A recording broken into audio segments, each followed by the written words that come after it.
Dragon's flight home is expected to last roughly 19 hours. That'll include 4 departure burns that move Dragon away from station, a phasing burn to lower its orbit and line the spacecraft up with its landing location, and 1 final deorbit burn. Their trip home will also include an 8-hour sleep period later tonight, where both crew members will be able to get some rest before their arrival back on Earth tomorrow after a little more than 2 months in space. Dragon is targeted to splash down off the coast of Pensacola, Florida in the Gulf of Mexico tomorrow at 11:48 a.m. Pacific time, followed by the crew getting picked up at sea by one of SpaceX's recovery vessels. Now, the mission began about 2 months ago on May 30th from historic Launch Pad 39A at the Kennedy Space Center in Florida. And after a successful separation from the Falcon 9, Bob and Doug enjoyed a 19-hour flight on board Dragon before they came to the International Space Station.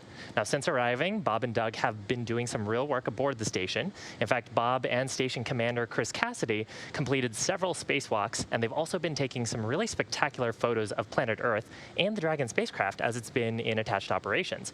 We'll have a chance to share some of those later on in the broadcast. And I can't believe it, but it's already been 63 days since they arrived in space, so they are just entering the final phase of their mission in just a few hours from now and have been preparing for over the last 2 weeks for their return flight. Today on board the space station is the Expedition 63 crew, led by NASA's Chris Cassidy and joined by Russian cosmonauts Anatoly Ivanishin and Ivan Wagner, and of course, Bob Behnken and Doug Hurley. Now, while all the crew have been busy aboard, the ground teams have also been performing a number of checkouts in preparation for departure today. These checkouts have been going on over the last several days, and in fact, last week. They've included inspections of the heat shield, checkouts of the suits, some checkouts of the comm systems, as well as a number of activation procedures on the life support system on the vehicle, and cargo loading, which has been really cool. Actually, why don't we check in with Gary at Johnson Space Center? He can let us know how the station crew have been preparing and what we can expect from here. Gary? Thank you, Shiva and Leah, and welcome inside the International Space Station Flight Control Room.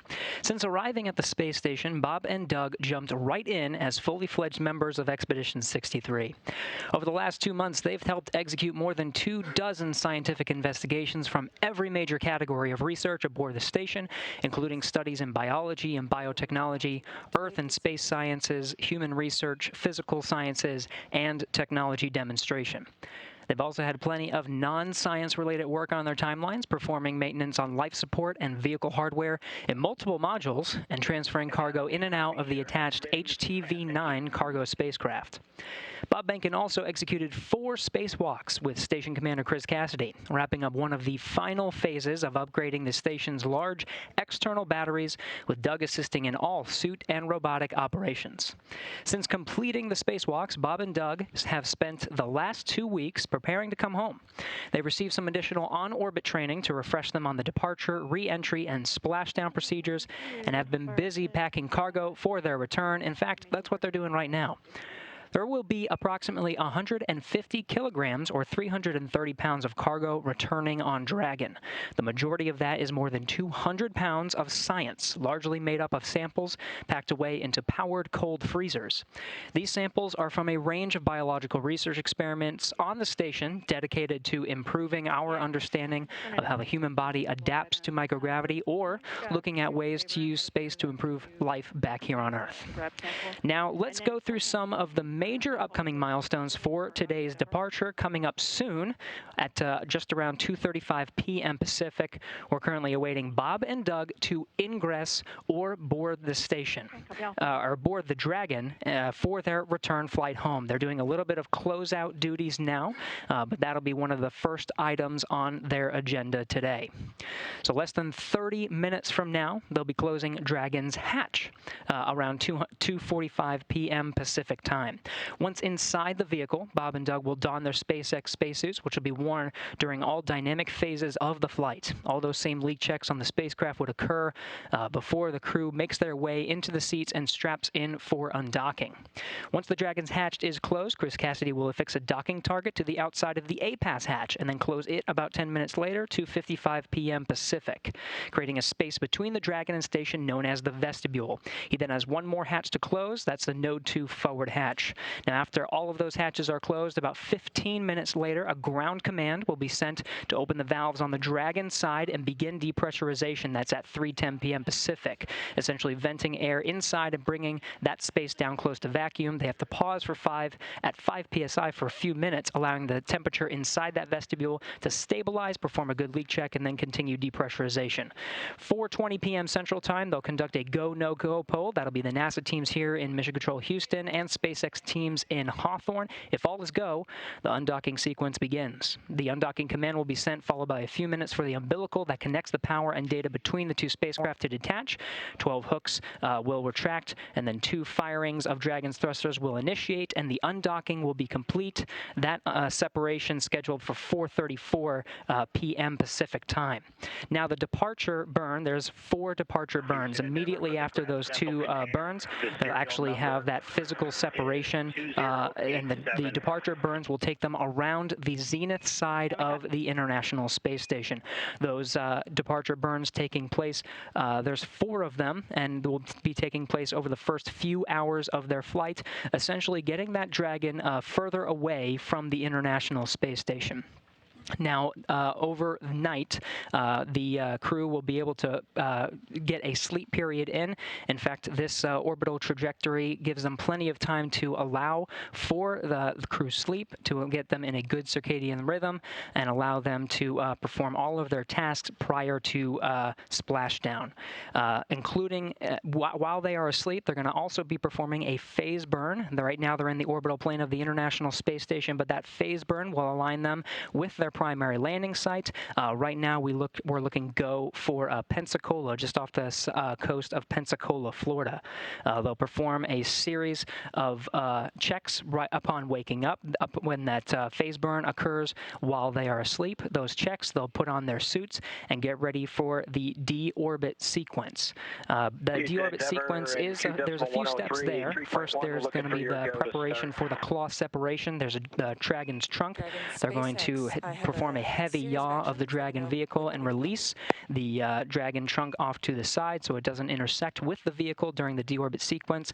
Align Dragon back up with the orbital plane and fire the forward bulkhead Dracos. This will be one of the longest burns, and that is the deorbit burn, almost more than actually 11 minutes long. And that will slow them down enough. They'll position Dragon for re-entry into Earth's atmosphere, and then the re-entry sequence will begin. Of course, before they do that, they do have to close the nose cone. So after they close the nose cone, they'll go through the atmosphere, shoot the drogue parachutes, main parachutes, and then splashdown. That's scheduled for tomorrow afternoon, Sunday afternoon, around 1:48 p.m. Central Time, 11:48 a.m. Pacific Time. Then the recovery operations begin. After that, Bob and Doug will be back on planet Earth. Now, Station Commander Chris Cassidy will be watching the undocking and departure burn from the cupola, but the prime monitoring role falls to Bob and Doug. Flight controllers in Mission Control Houston will be backing them up. Now, as you've heard several times, Dragon's flight is intended to be autonomous, but the crew on board has the ability to take control and maneuver Dragon during the departure if necessary. On the station side, we're looking good. Solar arrays are locked in place. We have good communication links, and all station systems are looking healthy. Attitude will remain on U.S. control until the time of undocking, when we'll switch to control moment gyros only. We're tracking no issues for an on-time departure here in Mission Control Houston. Now back to Shiva and Leah in Hawthorne. Good copy. And finally, so right now on your screen is a view of mission control. That's actually where the ground controllers are all operating. Actually, why don't we listen into the nets for a second? I think there's some chatter happening there. Copy. Thanks. We're going to start 2.103, assuming we have a go. You are go.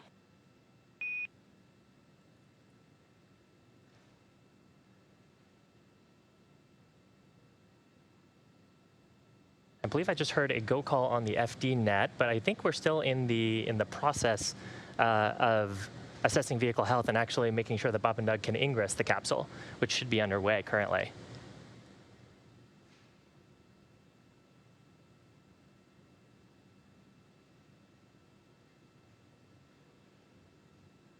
So with Dragon's Ingress operations now underway, we're about 10 minutes to hatch closure and about 2 hours until Dragon departs the International Space Station at 4:34 p.m. Pacific time. So next up for Bob and Doug, they need to get in their spacesuits. Yeah, and actually the suit's primary function is to protect the crew in the case of a cabin depressurization. If that were to occur, then the suits actually inflate with either a combination of nitrogen and oxygen, or oxygen depending on the pressure in the cabin. And they give them a habitable environment long enough to get home safely in an emergency scenario. The external portion of the suit is also flame retardant as well, so if there were a fire on board the vehicle, the suits would help provide the crew some protection in that event. The suits are actually really cool. They're very aesthetically designed and actually designed in-house here at SpaceX. Yeah, they're definitely very sleek. The crew has actually been really busy all day as they have been preparing to leave. Got up this morning. It's actually evening on the International Space Station right now. And they got up and started working out. All the astronauts on the space station have to work out for 2 hours a day every day to make sure that they keep up their bone strength and their muscle strength so that way they can walk when they get back home. And so they got up, got the opportunity to do that. Bob Behnken transferred some emergency equipment from Dragon into the space station. They keep that emergency equipment in there just in case they ever needed to make a quick, speedy getaway in Dragon or take a safe haven in that space in case something were to happen in the International Space Station. Yeah, and Leah, you mentioned the idea of safe haven. Actually, a couple of the visiting vehicles, either the Soyuz vehicle and the Dragon vehicle, when they're attached to the space station, can provide the crew with a place to hole up if there were an emergency on the station or if there was a leak or a fire or depressurization event. And so some of that emergency equipment is stored in the vehicle for quick access in case they needed to get inside very quickly. And the crew actually train pretty rigorously on those emergency scenarios, getting in quickly under all kinds of visibility scenarios and checking that their crewmates are safely aboard in their vehicles as well. We had a chance to do some training with the crew actually here in Hawthorne earlier for the Crew 1 crew earlier this month. So, and just a quick recap of kind of what's coming up next. So Bob and Doug going through the Ingress operations right now. Coming up, planned about 2:35 p.m. Pacific time is hatch closure. So that's where we will close the forward hatch on the Dragon spacecraft. And then following that will be closure of the APAS hatch. And after we close the APAS hatch, that's on the space station side. We'll have the space station crew be working on that.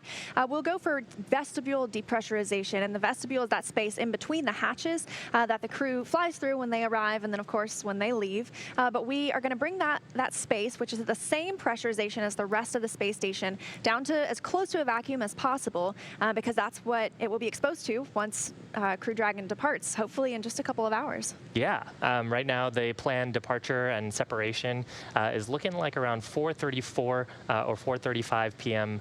Pacific time, and that's when we're hoping to see Dragon do some small undocking burns that will separate it from the space station. On your screen is actually a view from inside the space station, looking down node 2 towards the pressurized mating adapter. I think I saw Chris Cassidy in the view there, and I think those are his other expedition crewmates on board. Yes. And Bob and Doug probably inside the capsule at this point. Yes, that looks to be Chris Cassidy over on the left, and then Anatoly Ivanishin and Yvonne Wagner upside down, or what feels like upside down to us, but really there's no up or down in space. That's got to be nice. Yeah, I know, right? And both the hatches still open, so we'll be waiting for that hatch closure. Yeah, and actually I think you can see that's probably the APAS hatch. If you look just past where all the ISS crew are, I believe that's the APAS hatch that's sort of coming up, kind of that white circle. And Chris Cassidy will actually have some tasks to attach a docking target onto that when we're ready to close the APAS hatch. Looks like he might be hopping into Dragon to help out with some work inside the capsule for securing. Now, we mentioned earlier today, Bob and Doug have been busy today. They've actually been busy as well stowing cargo on board the vehicle. Just listening into the nets right now, it looks like they're actually going through life support activation. So I just heard a call out that carbon dioxide levels are coming down, which means that our life support system is actively taking in air from the cabin and revitalizing it so Bob and Doug can breathe nicely on board. So just some statistics while we're thinking about it. Obviously, we mentioned that Crew Dragon has been on board the station for 63 days now. Feels like yesterday. And during that time, Bob and Doug have traveled over 27 million statute miles around the Earth. So that's incredible. Frequent flyers, I would say. Yeah. Do you get is there a frequent flyer pass for Dragon? I hope so.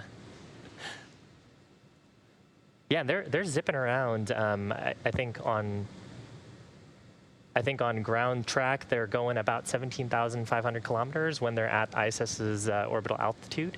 If that sounds about right. Yeah, I think it's 17,500 miles an hour. I'm sorry, miles per hour. Thank you. It's still extremely fast.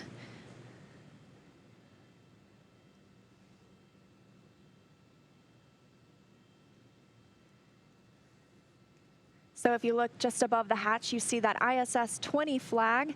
That is representing the 20th anniversary of the International Space Station, which we will actually be celebrating later this year.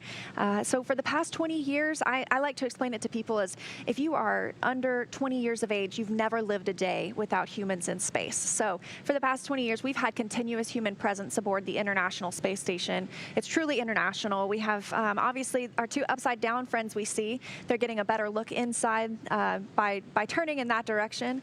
They are from Roscosmos, the Russian space agency.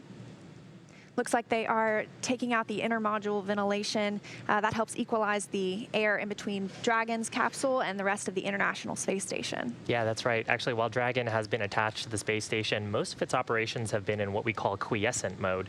So that's really just a low power state where we've only got monitoring on the thermal system, the propellant system, taking a look at some parameters in case we were to see anything that would trigger the Dragon's onboard automation to wake the vehicle up and let ground operators know something needs to be addressed. The onboard life support system is actually only used when we close the hatches and for brief periods when we are configuring the vehicle when we first arrive and periods when we're leaving, like right now. So that duct that they pull out, the intermodule ventilation duct, that actually provides clean, breathable air and circulates the air in the capsules and providing that air from the International Space Station. And it looks like hatch closure is soon to be underway. Houston and Hawthorne from Endeavour. Still working to take out some equipment inside Dragon, move it back into the space station.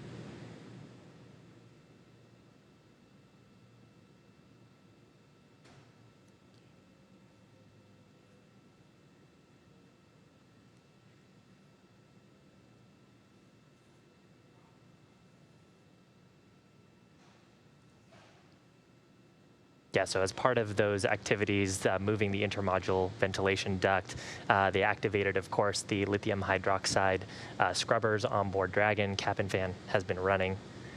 And I think we're just waiting on confirmation of hatch closure. Yes, and I think they just called down that they are working on that, putting that into motion. We're getting one step closer to sending Bob and Doug home. Closed for Endeavour. SpaceX copies.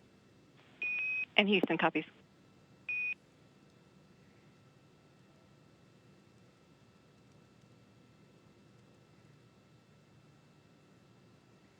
And we just got confirmation that Capsule Endeavour has closed the forward hatch.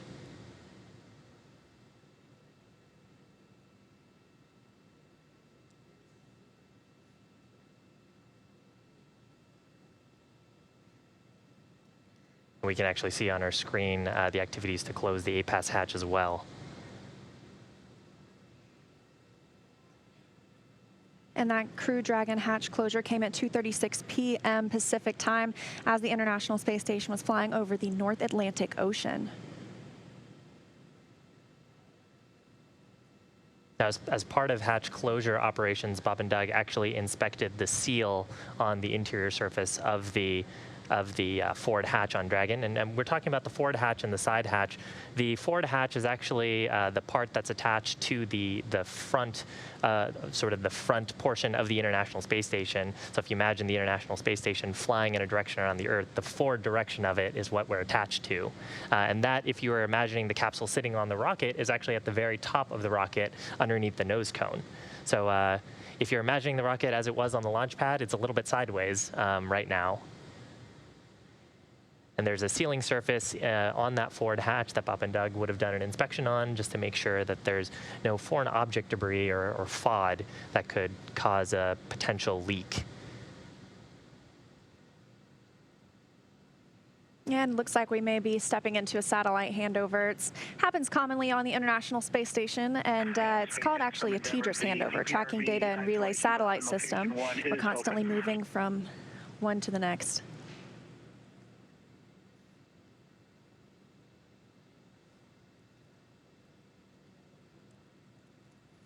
Yeah, so we actually use those tracking and data relay satellites as well on the Dragon vehicle. They provide our telemetry links. There's I believe they're in the GeoBelt. Hopefully that's correct. But they provide communications, uplink and downlink and commanding, actually, a downlink for us to command the vehicle as well if we need to step in on the ground side. Speaking of which, we actually have a view of mission controls in Hawthorne. So that is that's where our mission controllers are in Hawthorne. The folks who are issuing commands to the Dragon spacecraft are all sitting. In the third row there is the mission director, as well as, and here's an internal view of the Dragon spacecraft. We've got Bob in his, looks like his comfort garment, which would be what he wears underneath his suit. Nice to see the capsule getting all packed up. And then another view from the International Space Station side of things. Looks like Anatoly Ivanishin flying out of view, and Chris Cassidy down there in between the hatches in that vestibule area. He is working through procedures to soon be closing the A-pass hatch on the space station side and prepare for depressurization.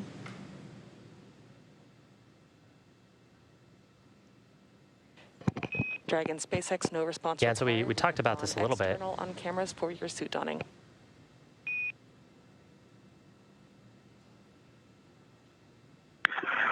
Copy, SpaceX. Thank you.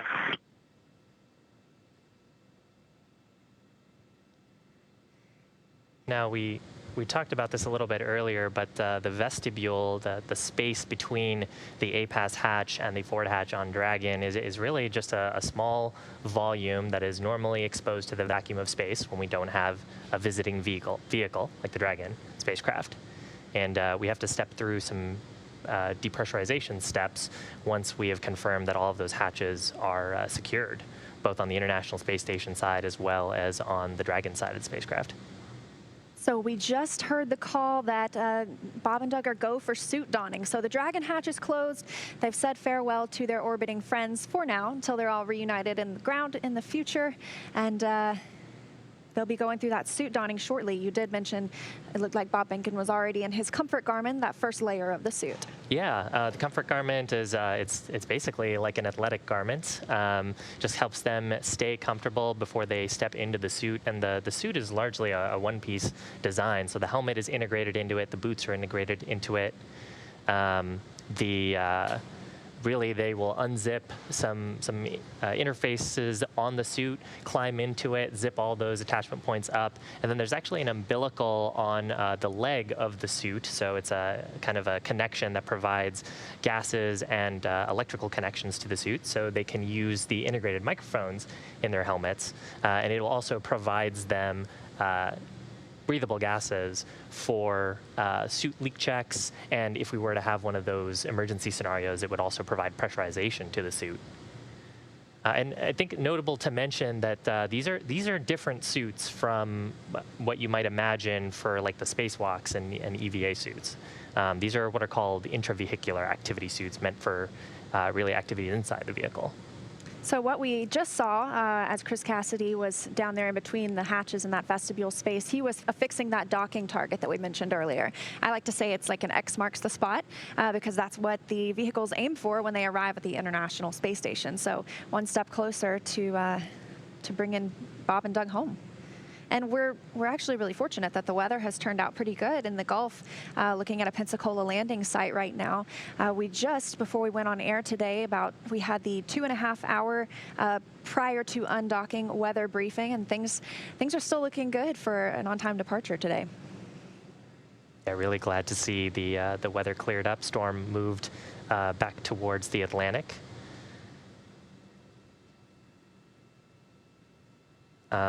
Which opens up our opportunities for landing sites in the Gulf of Mexico, which Gary had actually mentioned earlier, Pensacola being the primary site today. Yeah, so as they continue work on the APAS hatch, let's check in with Gary over on the International Space Station Mission Control Room side of things. Stand by, Gary. Thank you, Leah. We're watching the same view that you are seeing, Chris Cassidy working on that APAS hatch on the International Space Station side. As you saw, that hatch on the Dragon side closed. Now, this is an important set of procedures that Cassidy is working right now. You already mentioned the docking target. This is that rod with the X at the end of it. X marks the spot. As Leah mentioned, this is an important item to affix to that APAS hatch.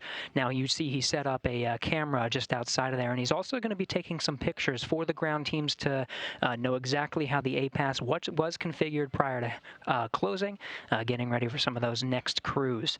Now, you saw there was a white padding on the outside of it too. That's just for a safety measure as the crew was moving in between the hatches, but everything going according to plan here. That APAS hatch expected to be closed about 10 minutes after closing the Dragon hatch, which was closed just about 10 minutes ago. So it should be closing very soon. The crew already just a little bit ahead of that timeline. So a few items coming up after that APAS hatch closure. Now you see that hatch is on the station side. There's going to be a space in between the Dragon hatch and the International Space Station hatch. That space is called the Vestibule. So about 15 minutes after they close that APAS hatch, they'll give a go for depressurization of that vestibule that is all controlled from the Dragon side. But we'll be watching very closely here in Mission Control Houston. Now, the depressurization of that vestibule does take quite a little bit of time. It takes about an hour, actually, to get down to vacuum, but there's going to be a check at about 5 pounds per square inch. The check at 5 pounds per square inch is going to take some time. It won't take too long to actually get to 5 psi, but once they actually get there, bringing that vestibule down to vacuum creates a little bit of temperature swings. So we need that to dampen out a bit before performing a reliable leak check. That leak check will happen at the 5 psi mark, and then we'll continue down closer to depressurization towards vacuum. Now, that's all coming up very soon. The go, no-go for actual undocking to occur a little bit more than an hour after depressurization. That at about 4:20 p.m. Pacific. And if everything goes according to plan, so far the crew a little bit ahead of schedule. We'll get them undocked right on time. We're looking at 4:34 and 58 seconds p.m. Pacific time. Everything going great so far from the International Space Station side. Now back over to you in Hawthorne. Thanks, Gary. Now that Dragon's hatch is closed and Bob and Doug have donned their suits, we'll be looking for the APAS hatch on the station side to close very shortly. APAS is an acronym that stands for Androgynous Peripheral Attachment System. So you can see why we use an acronym, and it's an integral part of the docking system. Before closing it, we saw Chris Cassidy working to attach that docking target to fine-tune any alignment for the approaching spacecraft. So it's not something required for the undocking, but obviously we need it to be there for the next spacecraft that arrives at that port. Yeah, and Gary had actually given us a... Anna, I got you loud and clear. Good to talk to you again today. How's everything going? Things are great. I'm super excited to be here.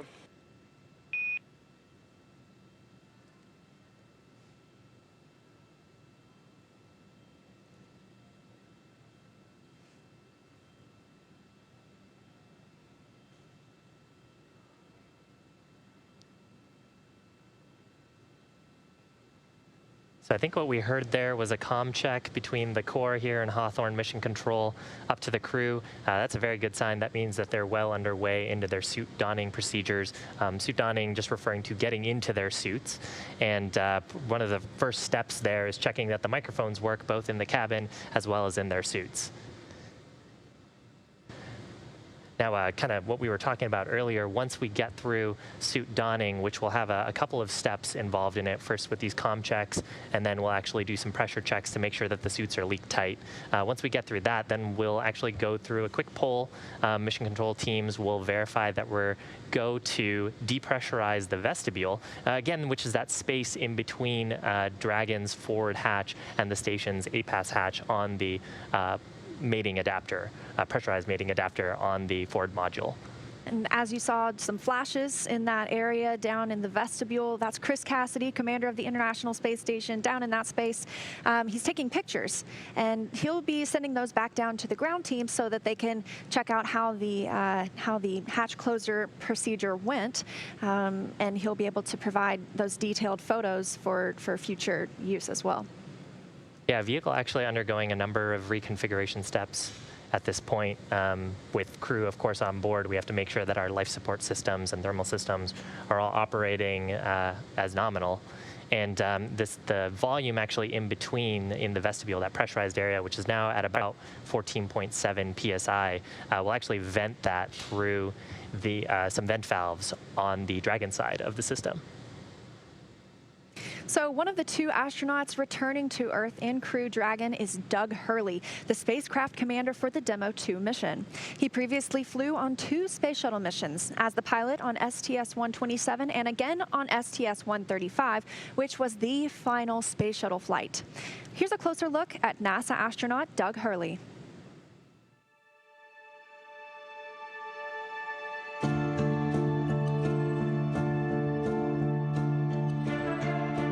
Excited? Very excited. Yeah, very excited. You feel ready? Feel pumped? Oh yeah, I think we're ready. I think we're certainly ready. Joining the SpaceX Demo 2 test. He is a Marine Corps colonel and test pilot. He was selected as an astronaut in 2000. He piloted Space Shuttle Endeavour and Atlantis for STS-135, the final space shuttle mission. Introducing NASA astronaut Doug Hurley.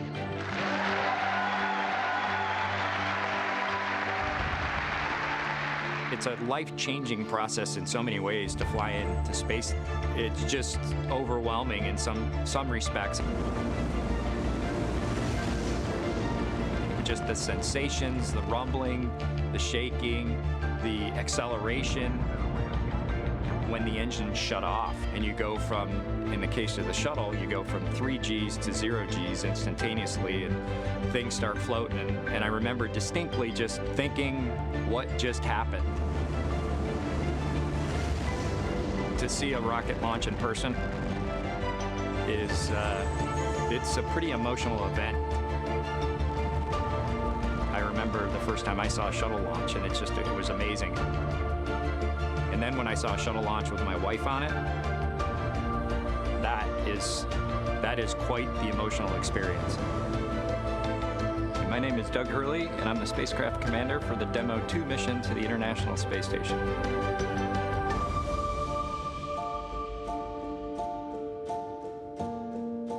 We are doing the first crewed flight for NASA and for SpaceX. So this is the test flight to prove end-to-end from launch to docking to ISS operations and then entry, descent, and landing. We'll wake up about 6 hours prior to launch. You'll eat breakfast, you'll do a medical check, you'll start to get your comfort garments on, you'll get a weather brief, and then you'll go get suited up. And it's the same suit up room that astronauts have been using since Apollo. And there they are, NASA astronauts. And then we'll walk out, jump in our Teslas, and we'll ride to the pad. We will board the vehicle roughly 3 hours before launch, go through all those pre-flight checks, and then ideally we're off to the races from there at launch. Ignition, liftoff of the Falcon 9 and Crew Dragon. Go NASA, go SpaceX, Godspeed, Spot and Doug. It's about a 9 to 10 minute ride to orbit. We'll go through the on-orbit activities. We'll do some manual flying of the vehicle. We'll obviously sleep on the vehicle.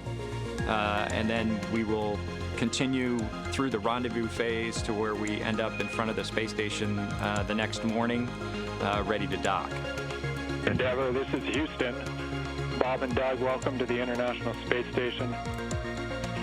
We'll spend likely a few months on space station. We'll be able to do some on-board training with regard to undocking, entry, descent, and landing. Actually getting to fly the mission with Bob, you know, we've been close friends for almost 20 years, so, you know, the whole experience for me is what we're looking for. For Doug personally, he's worked so hard, I mean, through his entire life to get to where we are right now. It makes me so happy to see that he gets to be part of this mission, the spacecraft commander. I'm just glad to see his hard work and his dreams come true for that. We're so proud of him. It's been a huge amount of sacrifice and time away from home, but the fruits of our labor are coming to fruition.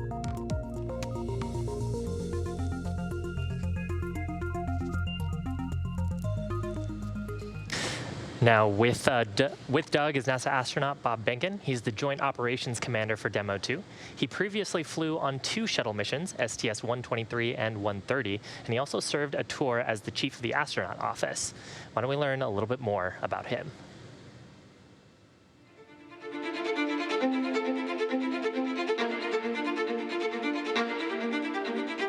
When you go through the launch day preparations, there's a lot of moments that kind of stand out to you. One is the kind of the celebratory piece of it, which is that you're walking out of the suit up room and getting in the vehicle that's going to take you to the launch pad. When you close the hatch, you know, that's really when Doug and I are in the vehicle, and it's our vehicle, and, you know, we're really in control of the mission at that point. Test pilots, their task SpaceX Dragon on the big that loop. man could fly into orbit around the Earth. When you are Return live and well to talk about it. Section 1, There's always a balance of managing risk as you go forward to execute a test point and figuring out a way to collect the data. We hear a sound. Okay, is that sound an expected sound? Or we see a light? Is that light an expected light? What's the source of it? Does it sync up with something else that's going on or not? So trying to dissect all of that in real time in your head is, you know, a lot of things happen like that on launching of a vehicle. From St. Anne, Missouri, he is an Air Force colonel and flight test engineer. He flew aboard Space Shuttle Endeavour twice. Introducing NASA astronaut Bob Behnken.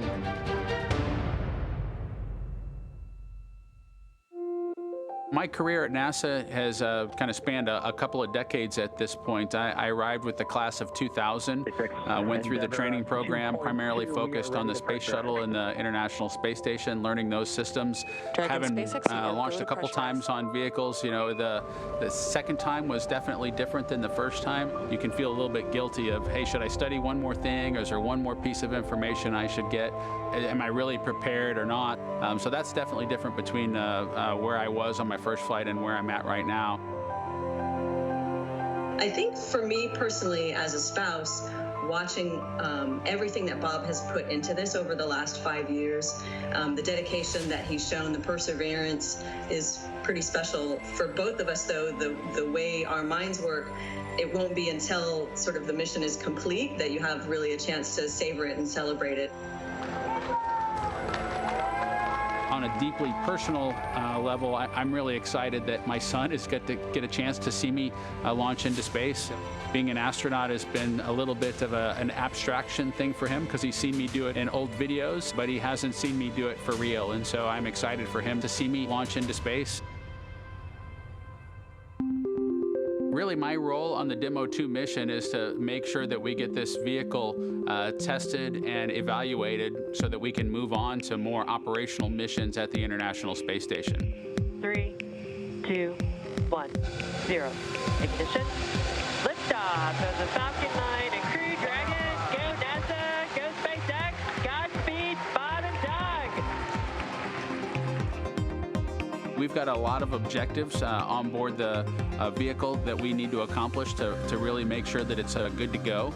We'll do everything from actually talk from the Dragon vehicle to a Russian Soyuz.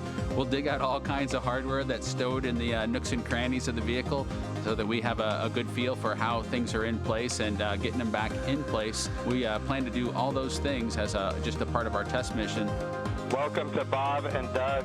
I will tell you, the whole world saw this mission, and we are so proud. I'm looking forward to that moment when he enjoys the accomplishment, when he realizes we did this. We did a great job. We accomplished what we set out to do. Whenever he lets himself feel that and experience that success, that's what I'm really looking forward to for him. For me, I'm looking forward to when he touches down at Ellington in the NASA plane that brings him home again at the end of it. I think that the thing I'm most looking forward to is actually ending up in the water safely at the end of the mission. I'm expecting a little bit of vomiting maybe to happen in the end game. So when we get to that opportunity to do that, I'm looking for that kind of celebratory event for both of us in the water at the end of the mission.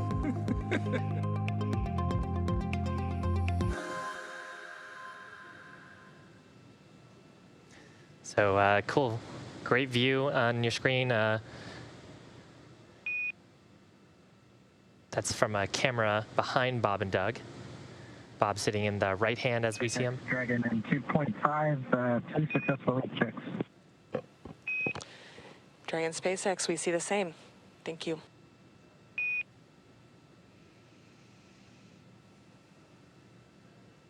So there's confirmation of a couple of great milestones. Forward hatch is closed, suit donning is complete. We just completed suit leak checks. Everything nominal. Bob and Doug just raising their visors, get a little bit more comfortable. I love this view because it makes me feel like I'm in the back seat of Crew Dragon, just going along for the ride. We did have, as you mentioned, A-pass hatch closure during that brief video, as well as the beginning of suit leak checks. I've got a few milestones coming up. Next, we'll be looking for that vestibule depressurization, bringing that space down to a vacuum. That should be happening very shortly, hopefully within the next 5 minutes, actually. Yeah, so again, on your screen, left-hand side is Spacecraft Commander Doug Hurley. Right-hand side is Spacecraft Pilot Bob Benkin, and also Joint Operations Commander. In front of them are the 3 touchscreen displays in the Dragon spacecraft. And with suit leak checks complete, the next major milestone, as you mentioned, Leah, is vestibule depressurization. So you can see they're checking out all their screens. The crew will actually be monitoring during the departure portion of the flight. On the way up, they had a couple of opportunities to perform some manual flight tests by piloting the vehicle and checking those out and seeing how it would fly if you ever had to. But fortunately, it is an autonomous vehicle. So the goal is that the astronauts are along for the ride, there to monitor and there to step in case anything were to go wrong. But it should be an autonomous flight home. We're not stopping for any of those flight tests along the way. That's right.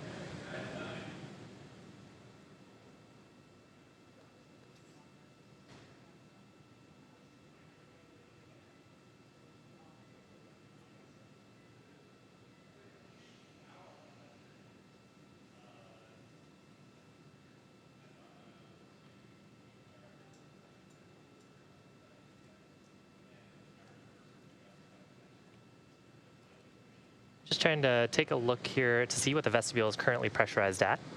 Taking a look at the data, it's about 14.1 psi, so pounds per square inch. For reference, at sea level on Earth, we're at about 14.7 psi, and if you're about 1,000 feet above sea level, then you're actually at about 14.1. Just happened to look that up earlier today. It looks like we might have lost the camera feed, might be another handover. Probably so. We are waiting for that vestibule depressurization to begin. We're getting calls from the crew that they're getting ready for that. So things are moving along smoothly. Everything is happening on time for an on-time departure from the International Space Station today. Yeah, and that call will actually be the ground side. We'll do a couple of checks, make sure that we're go and all of the data and telemetry on the Dragon side of the vehicle looks good and on the Vestibule sensors look good. Then there should be a call to the crew from the core, letting them know that that we're planning to step into commanding Vestibule depressurization, and then we'll actually issue that command. For this command, we are in joint operations. So what that means is the mission director, the flight director in Hawthorne or in Houston at Johnson Space Center, the flight director of the International Space Station has mission authority for the mission. And any commands that we want to issue to the spacecraft will actually have to get permission from the flight director. And so some of those calls will be happening in the background before we actually begin that depressurization.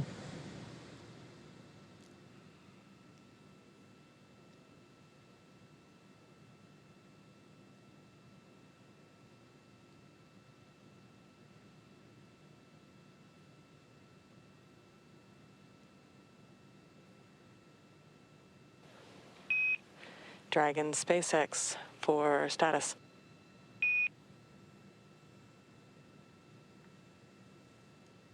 Go ahead, Anna. The ground has verified system reconfigurations for hatch closure are complete and they are nominal. The ground will step into vestibule depressurization shortly.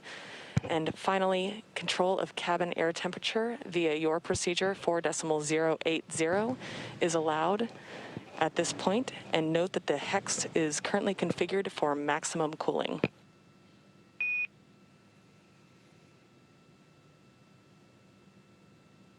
Okay, copy all 4.080 if we need to change the temperature. Appreciate it.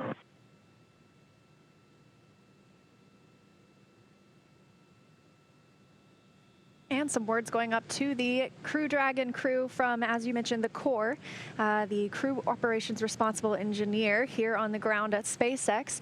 They spoke with the teams in Mission Control Houston and decided, yes, they are almost ready to begin that depressurization of the vestibule. This is the exact opposite procedure that we saw on the way up.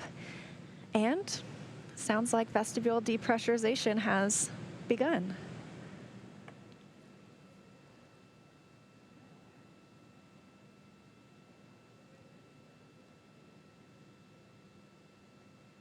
So as we mentioned, working to bring that space down to a vacuum in preparation for Dragon to depart today. That depressurization call coming at 3:04 p.m. Pacific.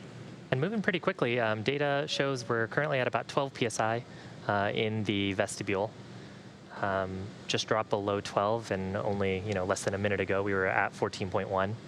And should only take 5 to 10 minutes to drop down to that 5 psi holding point that Gary had mentioned earlier. And that hold will be for 25 minutes while the teams make sure the depressurization is due to the actual removal of the pressurized atmosphere and not a change in the temperature inside Crew Dragon. Yeah, a little bit of physics there.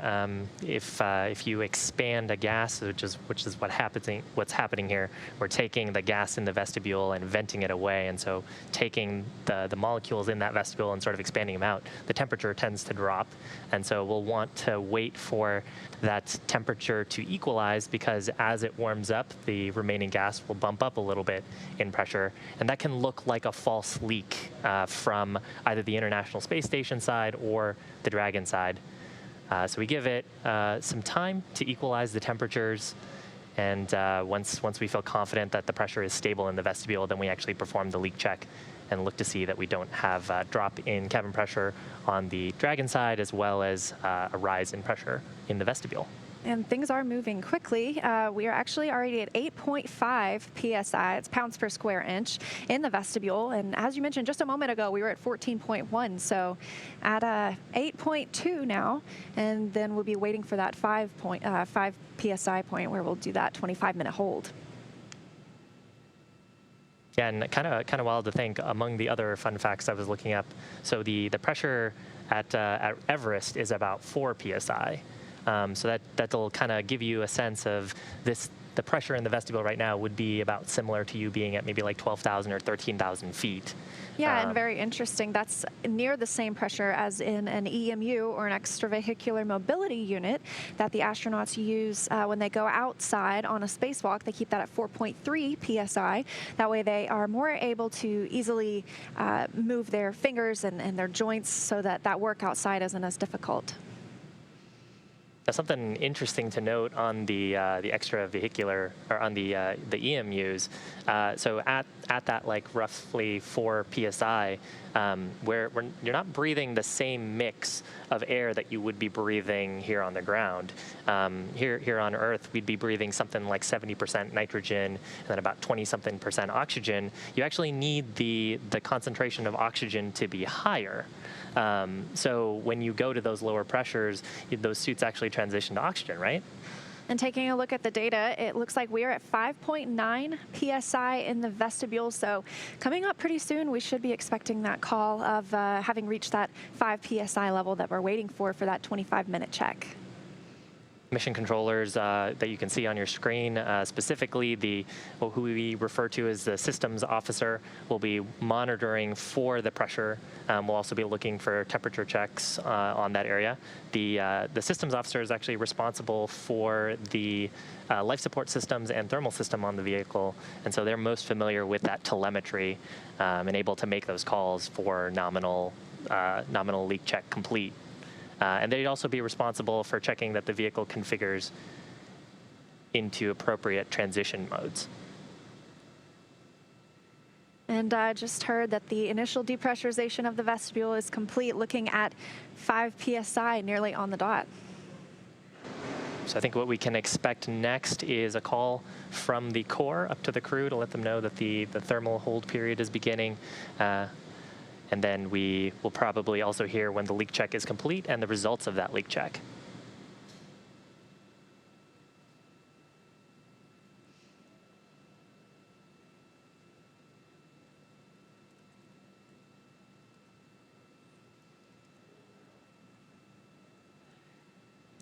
So we're kind of listening to the nets in the background. Just heard a conversation from the mission director prompting operators on next steps for start of this thermal hold period and then the leak checks. Bob and Doug really just sitting tight in the cabin at this point in their suits, able to monitor all this information from their 3 touchscreen displays in the vehicle. Yeah, and we heard that we're about an hour and 20 minutes from the opening of the undocking window, so they get more than one chance today to undock. On the way up, we saw the astronauts really only had that single second that they had to launch so that they would line up perfectly with the International Space Station. It's a little bit different coming home. Those burns will really be what help us line up with our targeted landing site. Right now, looking at Pensacola and a scheduled splashdown tomorrow. There's a view on your screen. Left-hand side is the International Space Station. So that's coming from Node 2, or the forward node. Looks like Commander Chris Cassidy taking a look down the PMA and sealing up the hatch. Probably checking the seal there, it looks like. Yeah, probably checking it for FOD, or foreign object debris, making sure that there's nothing, even a minuscule hair, that could impair the hatches from getting a good solid seal. So it looks like another handover of our TEDRS satellite systems. Those are tracked. The flight controllers know when to expect those, and so they can target their communications with the crew and any of those operations around that as well. And now would actually probably be a great time to kind of hear what the mission control team in Houston is doing and what's going on station side. Gary, can you give us an update? I sure can, Shiva. We're seeing the same results of the vestibule depressurization. Went down pretty quick, but again, as you said, we're looking for that thermal stabilization before we perform the leak checks. We saw good leak checks from the crew's suit-up procedures. The suit's looking pretty good. And then we just saw Chris Cassidy aboard the International Space Station finishing out his closeout duties of the pressurized mating adapter. That was that long tube on the other side of the hatch that he just closed, putting some items there, getting ready for the next crew coming up later this year. He closed the APAS hatch and configured that. for closure and taking some closeout photos and checking for any foreign object debris, and then eventually closed that node 2 forward hatch. That'll complete Chris Cassidy's duties really aboard the International Space Station for today. The primary role of undocking monitoring actually goes to Bob and Doug, with Mission Control Houston flight controllers monitoring from the ground. Chris Cassidy will be able to go inside the cupola. The windows are the shutters of the cupola windows are scheduled to be shut, but he'll be able to open them for situational awareness, take some good closeout photos of Dragon departing. Right now, we're just, again, in a holding period for that vestibule depressurization, holding rock steady at 5 pounds per square inch, 5 psi.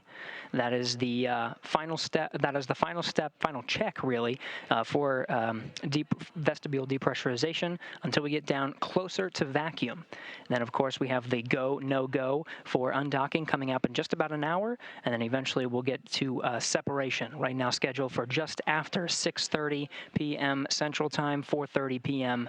Pacific Time. Everything looking good from the International Space Station side of things. Again, Cassidy's duties really wrapped up for today, closing both of the station hatches. With that, we'll continue to monitor this thermal stabilization, ready to continue depressurization of the vestibule coming up here shortly. With that, we'll pass it back over to you in Hawthorne. Thanks, Gary. Appreciate it. On your screen, a view from that camera looking at Bob and Doug's console. So when Dragon undocks today, it'll actually weigh over 27,000 pounds. We're looking at 27,600 pounds. Of course, in microgravity, that's nearly nothing. And they'll have about 3 days worth of food and snacks on board. So we're planning on them to get home tomorrow afternoon, well, tomorrow midday for us here on the Pacific coast.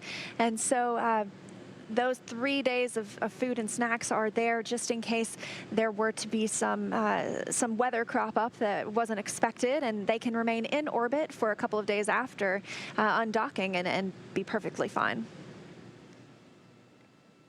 Yeah, that's right. The supplies that they have on board are really there in case we had a wave-off scenario. So if we were to have some kind of weather come in or something happen to the spacecraft where ground teams would want more time to troubleshoot and understand and see if they could recover fault tolerance on the vehicle, that would give them time to do a couple more orbits and then try again at another opportunity. Right now, vehicle looking very healthy. It's been very healthy the entire time. It's been attached to station. Actually, the entire period while we were attached to space station, we were doing weekly checkouts on the vehicle of the life support system, thermal system, power system, and the prop system on board. And spacecraft has been pretty solid the entire mission. So while we are in this holding period right now of depressurization, we're holding at that 5 psi, 5 pounds per square inch to make sure that there is no difference in temperature that's really causing that to fluctuate. A look ahead at the undocking, we are expecting to see undocking last about 5.5 minutes.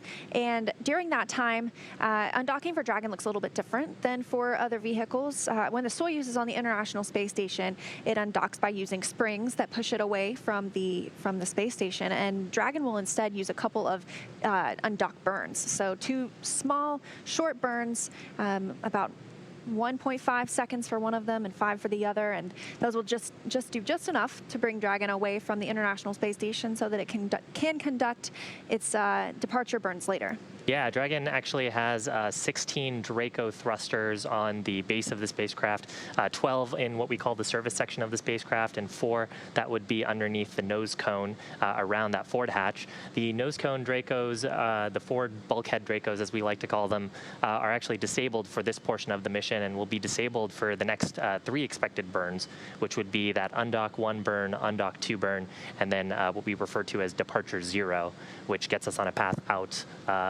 of the approach ellipsoid and the keep-out sphere around the International Space Station. So these first 3 burns will actually only use the 12 service section Dracos.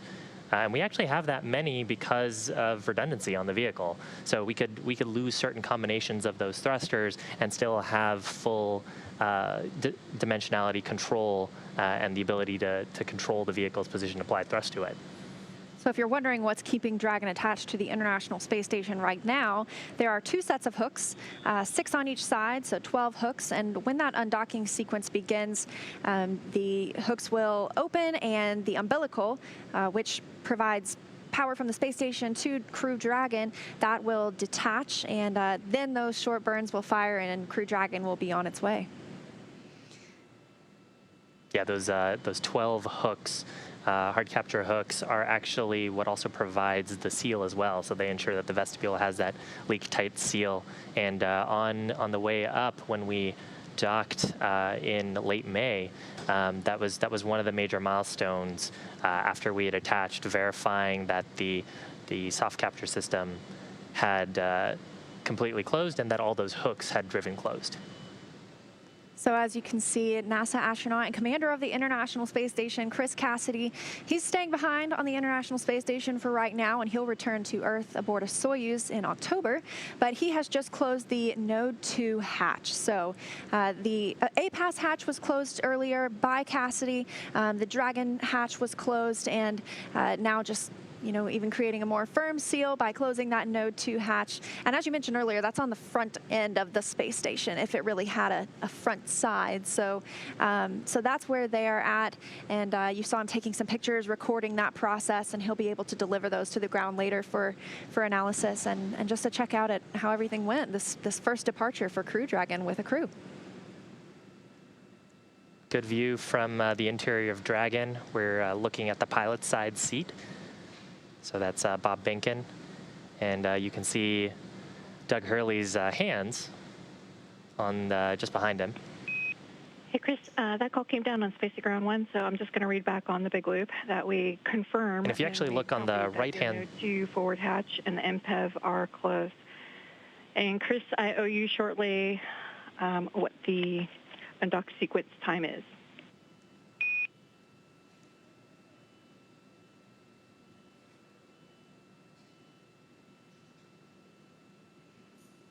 And that was a call to Chris Cassidy on the space station, checking out and making sure that they were just echoing that they saw that Node 2 forward hatch closure. Things progressing well for an on-time departure. When Doug and Bob got into the spacecraft today, they had a few housekeeping things to do. They wanted to make sure those footrests that you see right there are firmly attached for the ride home. And then you can see a window over to the right of your screen. Those have had some window covers on them.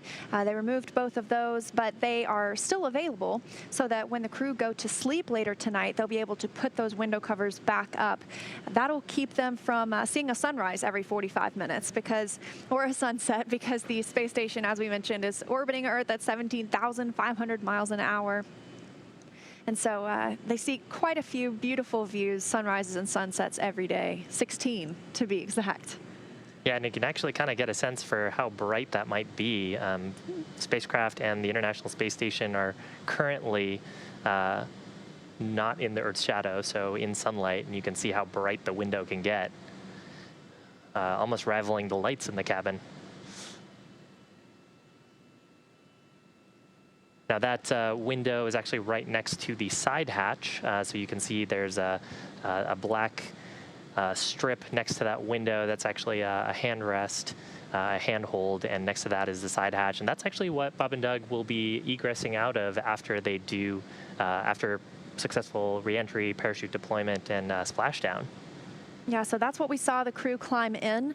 Once they crossed that crew access arm, that last place that they were on Earth in that white room, they climbed in through that side hatch, but that's not what's attached to the International Space Station. The nose cone on Crew Dragon opens up and, as you said, exposes those thrusters underneath, and they actually floated through that hatch. So they arrived through that one and departed through that one, but once they get back on Earth, that side hatch is the primary egress or exit from the vehicle for Bob Behnken and Doug Hurley. Yeah, and actually one of the steps right when Bob and Doug had entered the vehicle on the launch pad was to do a leak check of that hatch. Hatch remains sealed the entire time while we're in space, and really only gets opened once we're back safely on Earth. So pretty noteworthy about this mission, there are a lot of firsts for this mission. It's our return to flight from American soil for the first time in 9 years, since the Space Shuttle program. And it's also going to be the first splashdown in over 45 years. So actually on July 24th, just a couple of weeks ago, that was the 45-year anniversary of the last Apollo capsule splashdown with the Apollo-Soyuz test project. So it's been a long time since we've seen a crew splashdown. That typically happens with a landing. Of course, the shuttle was an orbiter and could land like a plane. And then the Soyuz, which astronauts have been arriving in for the past 9 years, that lands on land in the steppes of Kazakhstan. So this one we're looking to land in the Gulf Coast. It means a much quicker ride home for Bob and Doug once they get back. Yeah, once we get through the Earth's atmosphere, we'll have 2 drogue chutes deploy and then 4 main chutes deploy, and then splashdown currently targeted for Pensacola, so off the west coast of Florida. And recovery actually looks a little bit different than it did 45 years ago. So we have some pretty cool recovery boats, have helicopter pads on them, as well as a what we refer to as it's as an A-arm, but it's basically a crane on the back of the spacecraft. So excuse me, on the back of the boat. And a couple of fast boat teams will go out to the capsule, verify that it's safe to approach. Then that boat will come up, scoop up the Dragon spacecraft, put it on the deck. They'll secure everything and then open up the hatches and help Bob and Doug egress on the recovery ship. If you've ever seen any of that old Apollo footage, the astronauts actually used to get out in the water. And so a little bit different this time. The crew will be waiting until that boat arrives with that crane to lift them up onto the deck, and they'll get the chance to get out on the boat instead of on the seas.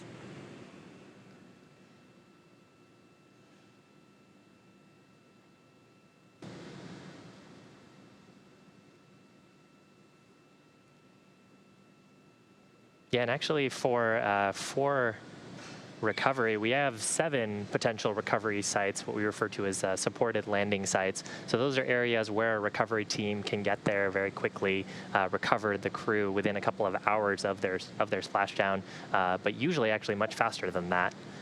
So we've got 4 sites in the Gulf Coast on the west, or in the Gulf on the west coast of Florida, and then 3 sites on the east coast of Florida. One of them, of course, being Cape Canaveral. So as we were watching this past week, this tropical storm become a hurricane, there was some concern about returning today because we do have some recovery criteria. Landing in the water is a lot more difficult than landing on land because you have to consider things like wave height and wind speed. And so we are looking at those spaces in the Gulf, and they're looking pretty good compared to, obviously, the spaces on the east side of Florida. But yes, we have to take into consideration what the helicopters can arrive in and what all the boats can withstand and what the crew capsule itself can withstand. Yeah, that's right. The hurricane Isaias moving up, I think, the east coast of Florida now. So hopefully folks are staying safe out there. I know Doug actually took some photos from the cupola of this hurricane as it's moving up the east coast. But luckily, no major impact to weather on the west coast. Good winds, no significant lightning, no significant rain is projected for the area. And I think importantly as well, the wave heights, which are important for the spacecraft, but also for the recovery ship to be able to get close and for teams to secure the spacecraft and ensure that it's safe for recovery. So currently we are in a hold period of the vestibule depressurization. That's the area between the hatches that the astronauts fly through or float through when they arrive and float through when they depart.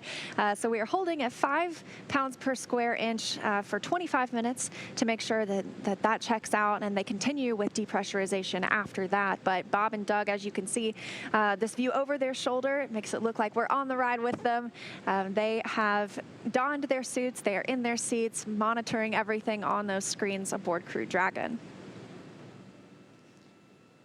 Why don't we actually check in with Gary at Johnson Space Center in Houston, hear how things are going on the space station side, and how do things look at Johnson, Gary? Hey, Shiva, things are looking great here. We are also watching that vestibule depressurization, of course, complete now, holding at 5 psi. We're just looking at that thermal stabilization, just waiting for it to stabilize, balance out its swings, so we can get a nice solid leak check before continuing down close to vacuum. On the International Space Station side, we did close the APAS hatch, affixing that with a docking target. It's a rod with a little X at the end of it. Chris Cassidy performing those duties and taking some closeout photos, just making sure that everything was okay, checking the configuration, and that'll be reported to teams here on the ground so they understand the configuration for future crews to visit. He then loaded up that pressurized mating adapter. That was that tube that he was on the other side of which was closing the APAS hatch, putting some items in there for storage, and then eventually he did successfully close and lock the Node 2 forward hatch, completing his duties for the day. So he will be, of course, watching Bob and Doug depart the station. He'll be in the cupola module. This is that 7-bay window that looks right down on the Earth, provides a very good view of the Dragon departing from the forward end of the International Space Station. He'll have a camera right in his hand and be able to take some pictures as they depart the International Space Station. But the primary monitoring role will actually be in the hands of Bob and Doug, the Dragon vehicle being an autonomous departure vehicle, Bob and Doug being able to take control if necessary with the monitoring role, and then the backup monitoring role here in Mission Control Houston. So as soon as we continue this depressurization of the vestibule close to vacuum, just about 4:20 p.m. Pacific time, we're looking to conduct a go, no-go. That's, I think, a little bit less than an hour from now at this time that we'll conduct a go, no-go to start the undocking sequence. So the undocking sequence will be detaching the umbilical and then releasing 12 hooks in sets of 6, 2 sets of 6. There's going to be 2 pulses that are going to be fired from the Dragon end. They're called undocking burns, and they'll actually physically separate Dragon vehicle from the International Space Station. That's scheduled just a little bit after 4:30 p.m. Pacific time today. So far, everything looking good, holding steady right now, 5 psi, looking to continue that depressurization here soon. With that, everything looking good from the International Space Station flight control room. We'll send it back over to Hawthorne. Thanks, Gary. Appreciate that update. If you're just joining us, the Dragon spacecraft is currently forward hatch sealed.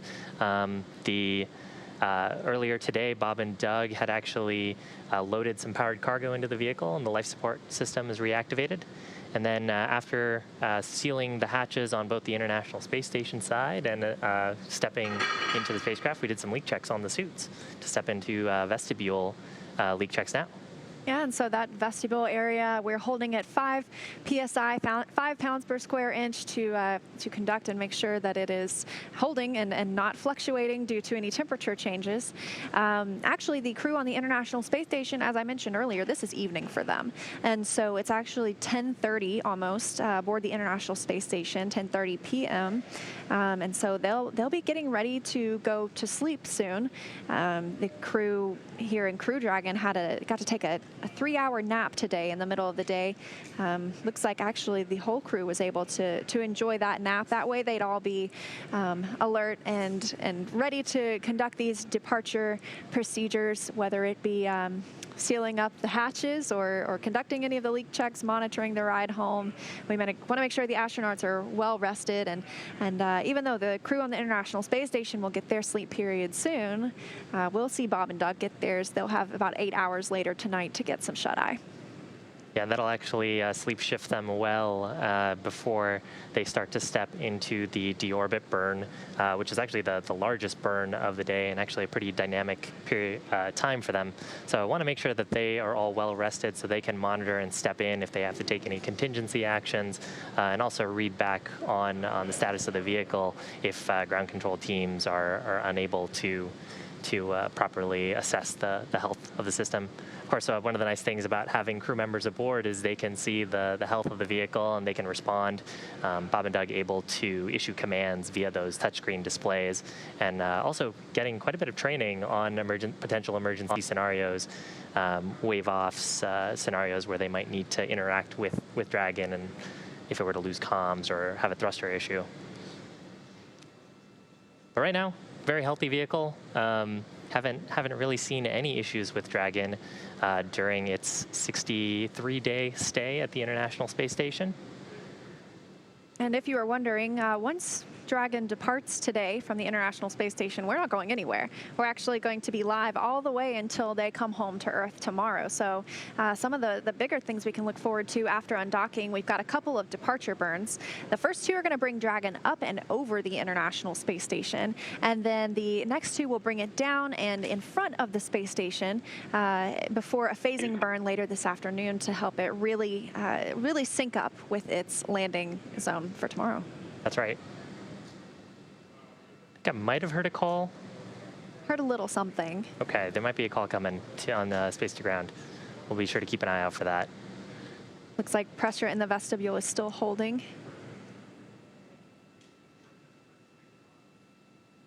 Yeah, and so as part of those burns that they have to do, the first couple of burns are really just to adjust the apogee and the perigee. So the apogee, if you can imagine the orbit of a spacecraft as an ellipse going around the Earth, the apogee is the highest point, or the point farthest away from the planet, and the perigee is the lowest point. And so right now, Dragon and the International Space Station, of course, still docked, and they're in a roughly circular orbit. After the conclusion of these departure burns, Dragon's apogee will be about 10 kilometers below the International Space Station, but we'll be slowly reducing our perigee. And then later on tonight, Pacific time, we'll actually conduct what's called a phasing burn. And the goal there is to adjust the orientation of that orbit just so we get our orbital pathway to line up over the landing site, where we will, or line up with a path that will cross over the landing site, where we can, when we issue our departure burn sequence, we'll be able to line up landing off the coast of Florida near Pensacola.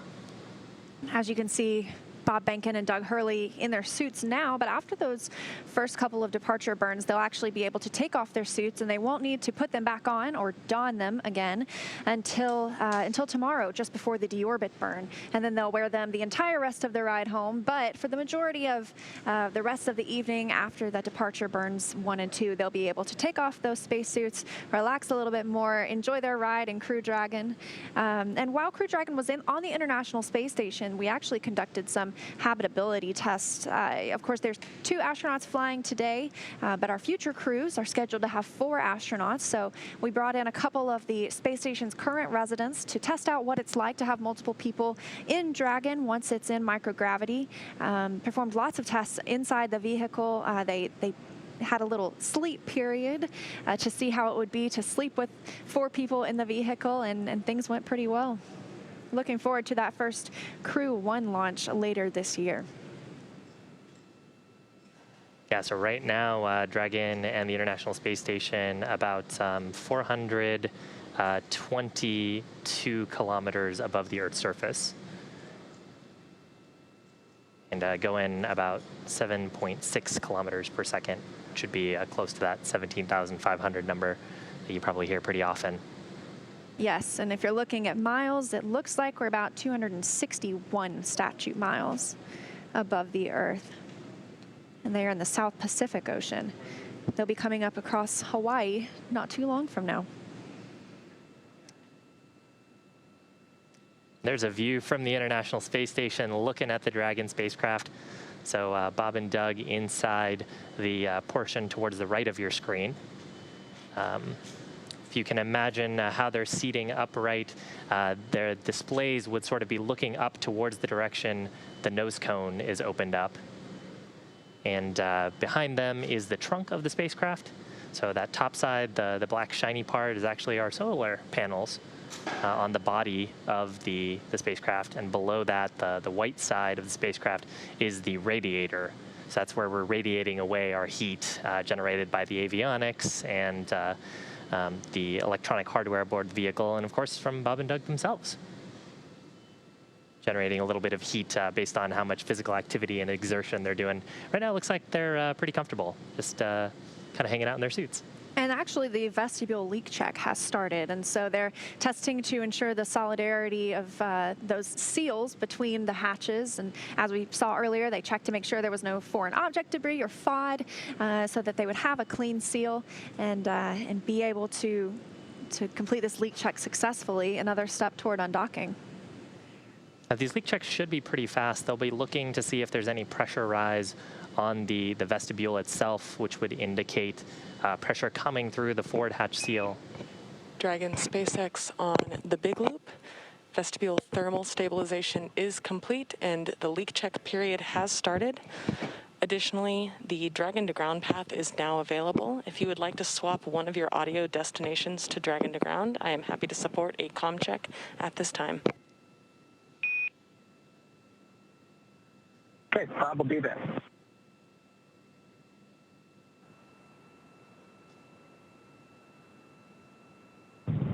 SpaceX Dragon comm checks Dragon to ground. I hear you loud and clear. How me?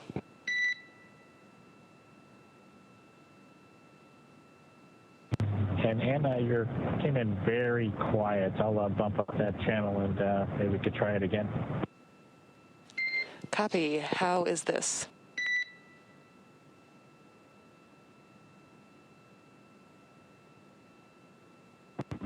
That's a little bit better, Anna, but got it cranked up to be able to hear you just for your awareness. A little bit different volume between the big loop and hearing you on the big loop and hearing you on Dragon to ground.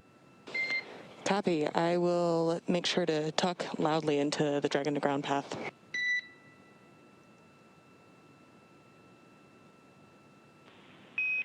And Dragon, Houston on Dragon to ground for a comm check. How do you copy me?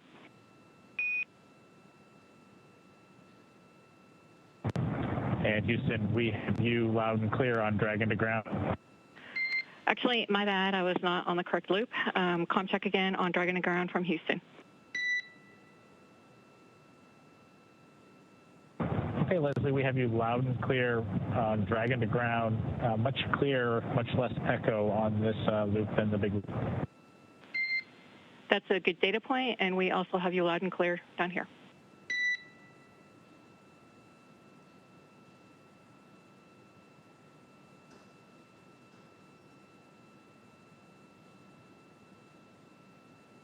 So we just heard some comm checks between the crew aboard the Crew Dragon and the core here on the ground, and then with the Capcom in Houston. They're two very similar positions. We call ours the Capcom because it stands for Capsule Communicator, and we are in a capsule once again. For a few years there, obviously we were flying a space shuttle, so not quite a capsule, but before that we had Mercury, Gemini, Apollo, all capsules, and this person was once used to be typically an astronaut so that they could communicate any specific details about the vehicle, especially based on their previous experience. Now we have Capcoms who are not necessarily astronauts, but obviously very, very well studied in the vehicle. Yeah, the way we refer to them is the crew's advocate on the ground. They're trying to think of things ahead of their crew and have information that the crew might need where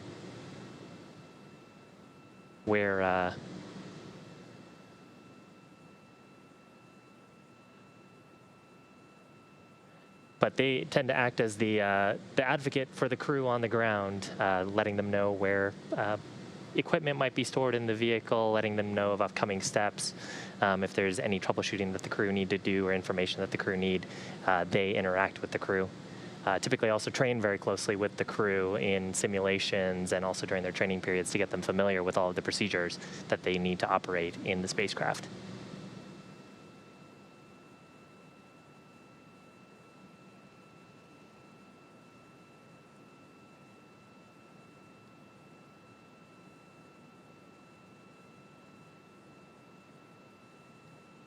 Now, during those comm checks, there was some discussion about the big loop and Dragon to ground and space to ground, a lot of different loops. Really what a loop just refers to is a communications link. Operators all have the ability to talk on these loops and provide real-time communication. Usually they are redundant loops, so if you had a problem with one of the comm systems, then there's a redundant backup so you can ensure you have good voice communication with the crew. And once we get away from space station outside of the keep-out sphere and the approach ellipsoid, we'll actually transition to what's referred to as Dragon to ground. So we'll be issuing a lot of that communication via Dragon's transmitters through those TDRS satellites back to ground.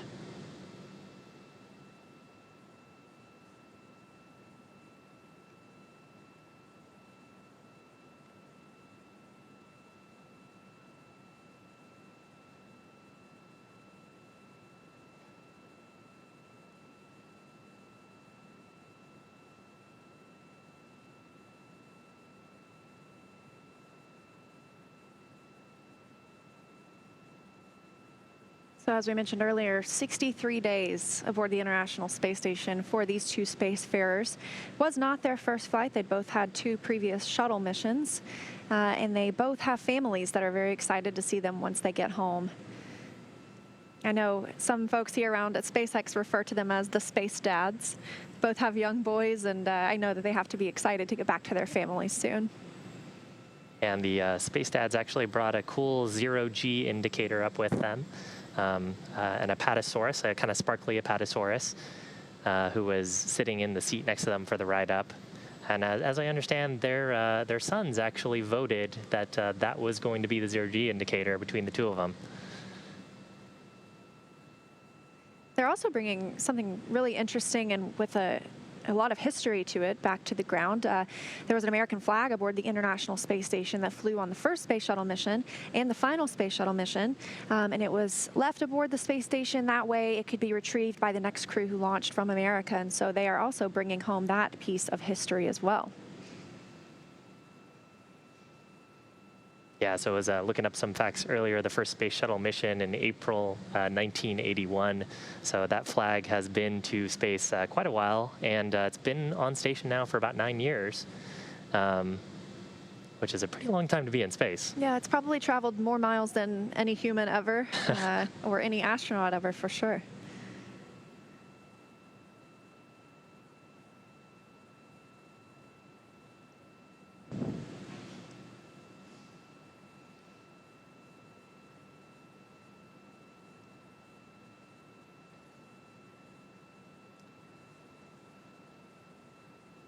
So if you're just joining us, we're currently looking at 2 views inside the Dragon spacecraft. Right now in the seats are spacecraft commander Doug Hurley on the left-hand side, or in the left-hand seat, and Bob Benkin, the Joint Operations Commander, in the right-hand seat. The crew got on board. They've had a relatively busy day packing cargo on board the spacecraft.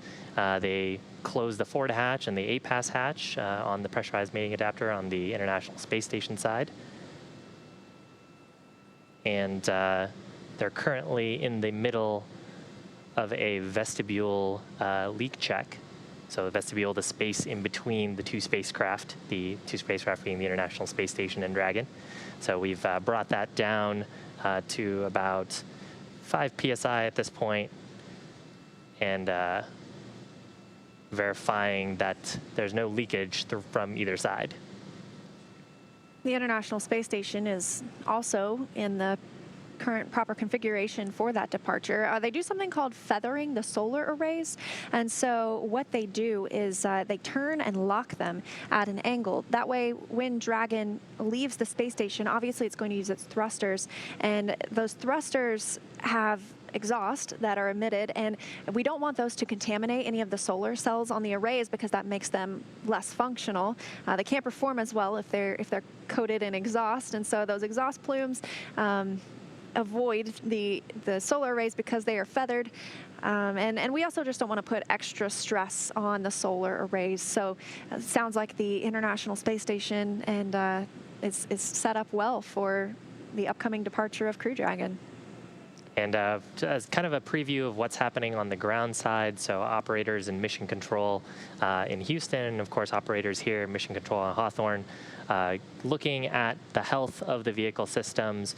Right now we are in what are called joint operations because of our proximity to the International Space Station. And so in joint operations, the flight director out of Houston is actually the prime authority for any commanding or anything that'll occur up in space close to the International Space Station. So both teams are conducting health checks against a set of what we refer to as flight rules to check on the health of the vehicle, configuration of the vehicle, and then verifying that their procedures are go for undocking. All those checks happening concurrently with this leak check. Yeah, and we'll be in those joint operations through the exit of the approach ellipsoid. So there are 2 invisible lines, sort of, that vehicles cross upon arrival and departure from the International Space Station, and these help us govern, we have specific rules for each one that the vehicle shouldn't cross if they violate any of those. And so some of those, for the keep out sphere, that smaller sphere around the space station, we call that 4 orbits safe. So if the Dragon were for some reason lose control of any of its thrusters, it would be safe for 4 orbits if like not hitting the International Space Station if it's inside that keep out sphere. And then the approach ellipsoid has a little bit of a lesser time frame. You need to be 24 hours safe, and that gives time for the teams on the ground to troubleshoot anything that might arise, as we mentioned, if there were some reason they couldn't send commands to the vehicle, or the vehicle couldn't be commanded by the astronauts. So those are typically hold points on the way up for our visiting vehicles, but on the way home, we won't be stopping any. We'll be heading straight for Earth with a splashdown planned for tomorrow. Here's the external view of the Dragon spacecraft from the International Space Station. That structure that you see, kind of hemispherical structure on the top, is actually the nose cone. And then on the right-hand side of your screen is that pressurized mating adapter that we saw the crew in earlier. So Commander Chris Cassidy aboard the space station, closing the APAS hatch and Node 2 forward hatch on those two. And of course, Bob and Doug closing the Dragon forward hatch. And much later on in the mission, right before we are planning to step into, right before we really re-enter the Earth's atmosphere, we'll end up closing that nose cone to protect the sensors and thrusters that live underneath it. Another thing we'll also see happen is the jettison of the trunk. And so the trunk was on the end of Crew Dragon. You could see it had the solar cells wrapped around it, helping Dragon gather power from the sun. And that'll be removed. There you can see it again. It's got some fins on it back there. That will not return to Earth with the Crew Dragon capsule. That will actually burn up upon reentry into the Earth's atmosphere. And that's where, on the way up, we would be able to store any unpressurized cargo. So if there were something that we'd like to install on the outside of the International Space Station, that would be a good place to put it, and the astronauts could use that. It's an extra trunk. I mean, it's exactly what it is. So it's not for any of their personal luggage, but it's great for any of that unpressurized cargo. Yeah, those aerodynamic fins are actually pretty important. If there were a launch escape event, those aerodynamic fins provide stability to the vehicle as it were to separate from Falcon 9. Of course, we didn't need to see that during this mission, and hopefully we won't see that ever since the in-flight abort mission that happened. And the back on the trunk also contains the thermal coolant loops for the vehicle, so we radiate away heat to space.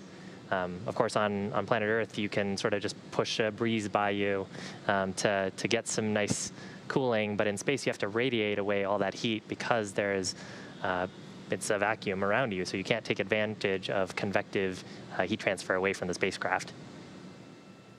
Although, interesting tidbit, there is just enough of an atmosphere to be a drag, and actually the International Space Station needs to do periodic reboosts to stay in its orbit, right? And they did one of those very recently. That was factored into Dragon's departure procedures, as the International Space Station used its thrusters to reboost it, and in preparation for this October, when it will have a Soyuz vehicle arrive with some brand new crew members. And so this was factored into Dragon's departure sequence, knowing at which altitude the International Space Station would be flying. And it looks right now the International Space Station is flying 262 statute miles over the North Pacific Ocean. It looks like they will be crossing into North America soon, and specifically coming up over the coast of Oregon.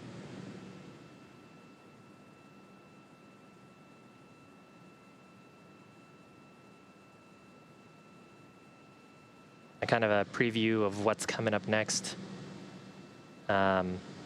Currently conducting a leak check of the vestibule. Now, particularly important because any breathable gas that you bring with you into space is what you bring on your spaceship.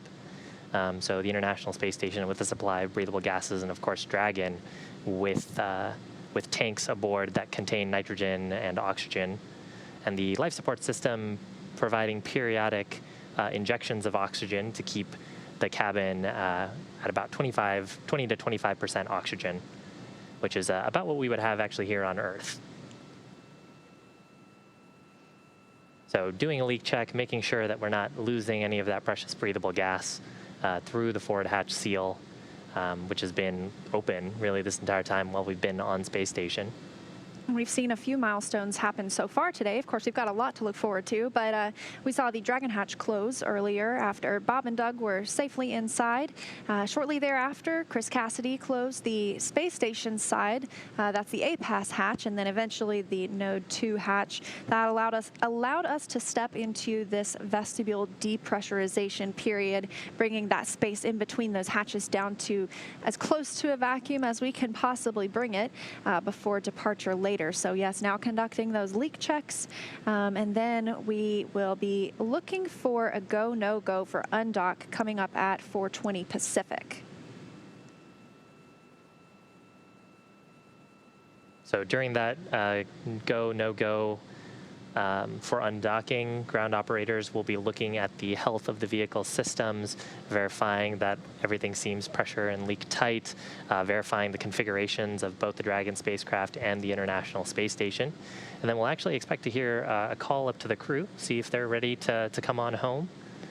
And then ground operators here in Hawthorne will issue a command to the Dragon spacecraft that will begin the process of detaching the umbilicals that are providing power and telemetry from the space station to the Dragon spacecraft, and then actually removing those 12 hard capture hooks that are keeping the vestibule leak tight right now. And Dragon will do a couple of undocking burns as well, short little thrusts. Yes, two. From the service section. Very short. Will actually specifically be 1.5 seconds and then another for 5 seconds. So I think Gary described them earlier as pulses. I think that's a great way to describe them rather than necessarily as long as a burn. But even our departure burns later are short to start off with. Departure burn 0 looking to be about 12 seconds long, and then departure burn 1 for 20 seconds. And those increase the opening rate between the spacecraft and the International Space Station. And after that departure burn 1, they can take off their suits, get comfortable, and relax until time for that deorbit burn tomorrow. Yeah, the deorbit burn is a pretty big burn, and the departure phasing burn is actually a very large burn. Departure phasing should last about 6 minutes or so, and the deorbit burn will actually be on the order of 9 to 10 minutes.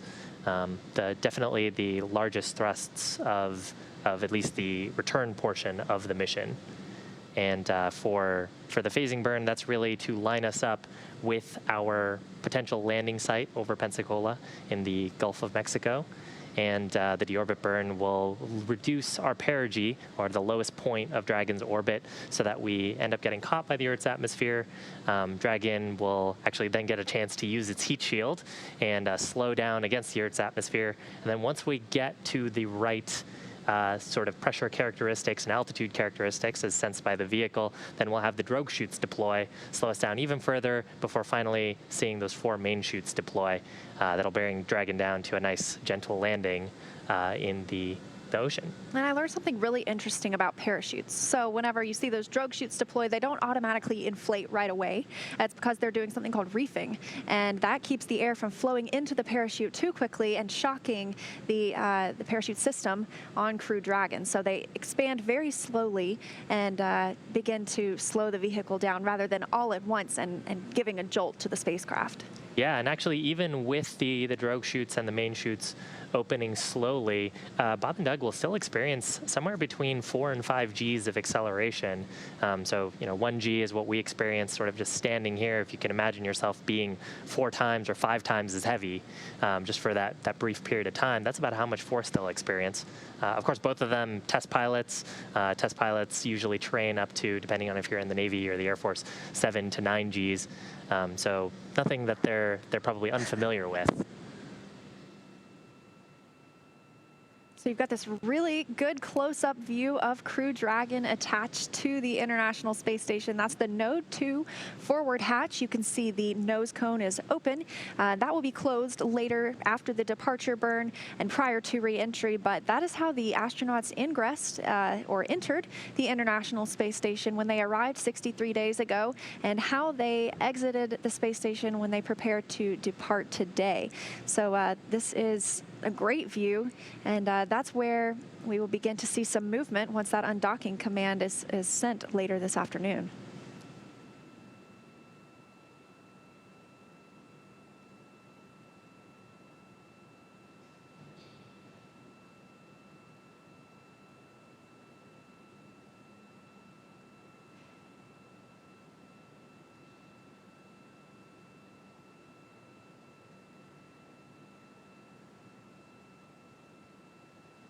So some more facts about our astronauts today.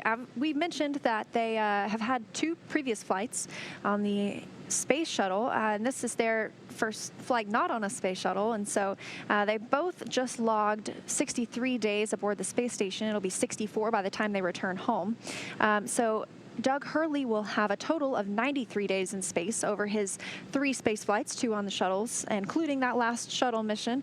And then Bob Behnken will have logged a total of 92 days in space over his 3 flights. So very close there. But adding up some time aboard the International Space Station. And Bob Behnken actually getting some pretty cool opportunities to conduct a number of spacewalks with Chris Cassidy, going outside the space station, conducting some work to replace power units and batteries on the space station. Yes, they actually replaced some older nickel hydrogen batteries with some newer lithium ion batteries, and these upgrades have been going on for a few years now. And the astronauts were very efficient. They conducted 4 spacewalks, Chris Cassidy and Bob Behnken. And in the meantime, Doug Hurley was inside, and he was controlling the Canadarm2. That's the robotic arm on the International Space Station. And so all 3 with a very important role in those spacewalks. And it became quite a milestone for Behnken and Cassidy. They both now have conducted 10 spacewalks in their career, and that ties them with the most spacewalks by an American astronaut. They're now tied with 10 with Mike Lopez Alegria and Peggy Whitson. Dragon SpaceX, we had a good vestibule leak check. I can copy. Good news. Thank you.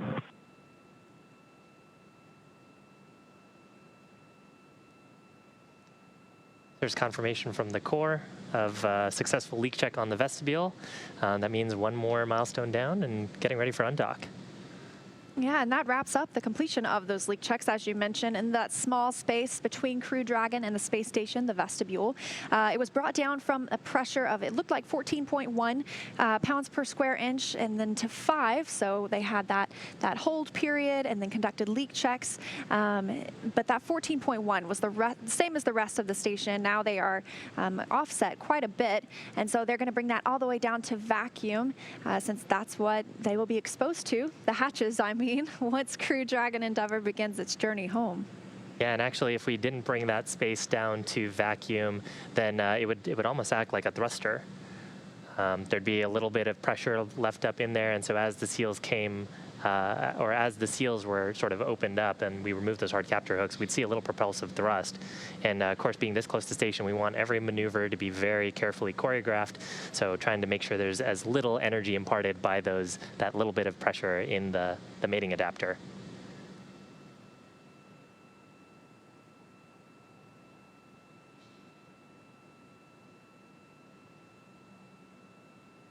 So actually, now would be a great time to hear what's going on at Mission Control Houston and get an update on the space station.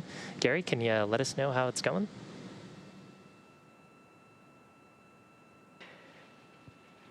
Hey, Shiva, we're watching the depressurization of the Vestibule now. It's a little bit less than 4.5 psi, a little bit slower than what we saw just a little bit an hour ago when we went from about the pressure of sea level down to 5 psi. That really only taking a few minutes. This one's a little bit slower, but we are seeing a good depressurization of the Vestibule, those all being controlled from the Dragon side, and we're monitoring here from Mission Control Houston. Now, some of the views you might see from the outside of the International Space Station looking at the Dragon vehicle, some of those cameras being controlled from Mission Control in Japan. Working from here in Mission Control Houston with the Japanese Mission Control Room to make sure we're going to get good views with those cameras. We're going to get a little pan as the Dragon makes its way away from the International Space Station, and that first departure burn 0, brings it a little bit faster away from the station. We'll get a nice view from the Japanese side of the International Space Station. Right now, the International Space Station configured for undocking. We do have those solar arrays feathered. That's in a locked position. Station Houston on the Big Loop. Endeavour's undock sequence start time is planned for 23:30 GMT. That is 28 minutes from now.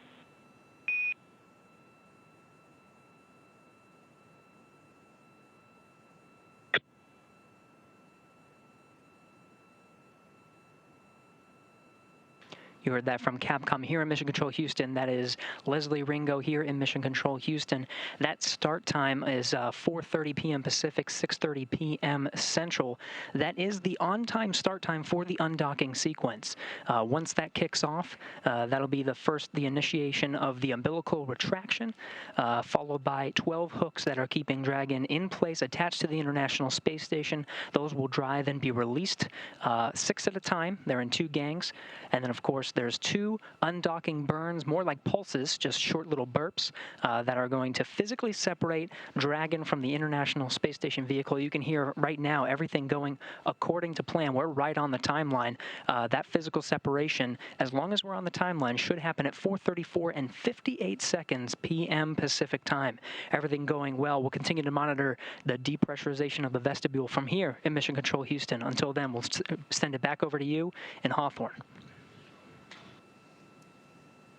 Thanks, Gary. So once Bob Behnken and Doug Hurley arrived at the space station on May 31st, it did not take them long to get to work.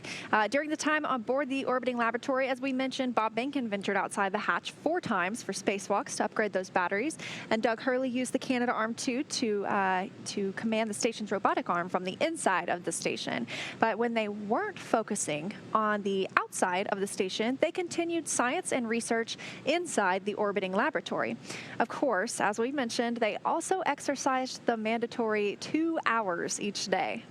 And many of you have seen some of the incredible pictures that they took of our home planet. This is one beautiful view of a sun glint off the ocean. And then there's also one that we have from Comet Neowise in July. If you had the opportunity to see that from the ground, we saw our astronauts had a great shot of that from the International Space Station. Yeah, they had some really cool opportunities. We're sharing a lot of those photos on Twitter. And of course, you know, earlier this morning, as they've been preparing for undocking, they had some work to do as well in packing cargo into the Dragon spacecraft. So underneath their seats, they've got room for powered and unpowered cargo. Right now, they're bringing home about 150 kilograms or about 330 pounds of cargo. Most of that is science and sampling hardware. About 94 kilograms or about 200 pounds of it is science that's happening aboard the space station. And Dragon does have the ability to return a lot of that cargo, so it can come back to labs here on Earth who can continue to do human science studies on those biological samples and cold sample studies on those cold samples that they're returning. And it's really something that we've been doing even since our previous version of Cargo Dragon, just continuing that capability with Crew Dragon. Yeah, that's one thing I was going to mention. When the astronauts know that there is a Crew Dragon or a Cargo Dragon vehicle coming, they know it's about to get really busy with a lot of science. Because Cargo Dragon is currently the only vehicle cargo resupply ship we have that can bring back cargo. The others disintegrate, burn up in the Earth's atmosphere upon re-entry. So we mentioned earlier that Comet Neowise picture, and I think we have it now. Look at how beautiful that is, the comet streaking across the sky just above the Earth below. I can't imagine. Yeah, especially to see the glow of the Earth's atmosphere kind of creating that blue sheen as the light refracts off of it. Really cool. And this was probably taken from the cupola window, and that's, as Gary mentioned, that bay window area on the International Space Station that faces down toward Earth. It's truly the best view in the house. Chris Cassidy might head over there after undocking today to take a look outside and watch as his friends depart. We saw that on the way uphill, he was in there monitoring their arrival and taking some pictures of Crew Dragon as it arrived as well. But aside from all of that science talk, we'll also be returning some vehicle hardware like spacewalking cooling garments, which the astronauts wear under their extravehicular mobility unit suits. There's tubes of water that they can control the temperature of. So when they are in the sun outside of the space station, it can be up to 250 degrees Fahrenheit. Wow. And when they are in the darkness and outside the space station, it can be negative 250 degrees Fahrenheit. So that cooling garment is also, in a way, a little bit of a heating garment and can help them control their temperature when they're outside on a spacewalk. So we'll be returning some of those. Also some glove connectors for refurbishment back on Earth, and along with any crew provisions like food, small electronics, and even their sleeping bags. NASA will have cargo specialists embedded with the recovery team. They'll be able to quickly recover and unload that returned cargo very shortly after Dragon returns on the recovery ship to shore tomorrow. Yeah, and it was really interesting. You're mentioning the wide temperature variations. That's something you don't really see on Earth because we have air and we have humidity in the air that helps us sort of regulate that temperature. Of course, you don't have all that humidity and atmosphere around you to help with that. So when you're in the sun, you're getting the full brunt of that heat, and when you're not, you're getting the full coolness of being in eclipse. And so that's part of the reason why you need those extra vehicular suits, as well as like the thermal systems on Dragon, to help regulate that temperature into something that is palatable for humans. And speaking of heat and atmosphere, when the astronauts re-enter tomorrow, they will be traveling, or they will experience temperatures up to 3,500 degrees outside the crew vehicle. Inside it'll be nice and cool. They've got some air conditioning, and their suits will have cooled air venting through them. So that's a pretty fiery re-entry tomorrow.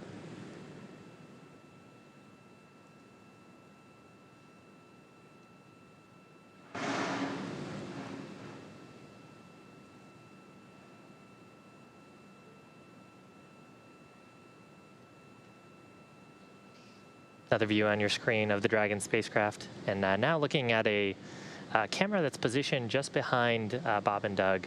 So Doug in the left-hand seat, Bob in the right-hand seat, monitoring the vehicle. Looks like they've got the forward view, so on each of their individual panels. You can sort of tell that because it looks like they've got an attitude ring in front of them.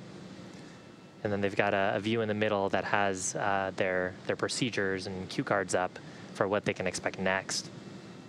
And speaking of which, actually, so then the next thing we'll really see here is final configuration for undocking. So there'll be a go, no-go poll for issuing that final configuration. We're expecting that to happen, the actual command to occur right on time at 4:30 p.m. Pacific time.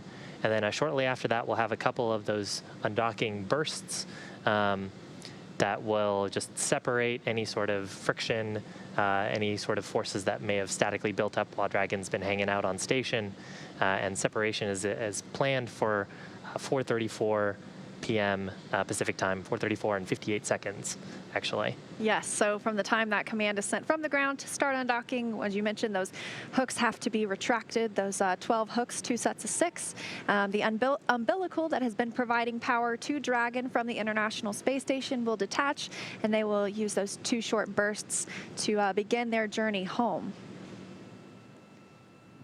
Yeah, and a lot of those steps are automated. Once we issue the command for undocking configuration, operators here in Mission Control will be monitoring that Dragon performs the correct state transitions. Dragon has flight computers aboard that they're triplicated for redundancy, so if one of the flight computers gets out of sync with the others, you still have the other two to make a good call. And of course, we have ways of resetting them and trying to understand those faults.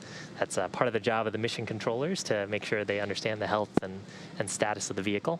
So those flight computers will transition the vehicle through a number of states and then activate those thrusters. We'll have a couple of short bursts from the service section Draco thrusters. So those are the thrusters on the lower part of the vehicle, just above the heat shield and the trunk. And we won't be using the forward bulkhead Draco thrusters that are underneath the nose cone.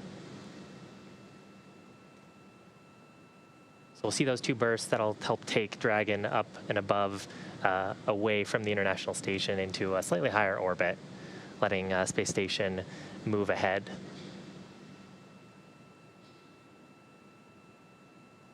Yes, those will be departure burns 0 and 1. Then that'll just increase the opening rate, the distance from the space station, and moving it out of the keep-out sphere, as we mentioned earlier, and eventually the approach ellipsoid. And then after it's out of the approach ellipsoid, it'll have departure burns 2 and 3. Departure burn 3, as you mentioned earlier, is like a co-elliptic burn. So it puts it on the same orbit all the way around, rather than necessarily having a widely varying apogee and perigee, or higher point of the orbit and lowest point of the orbit.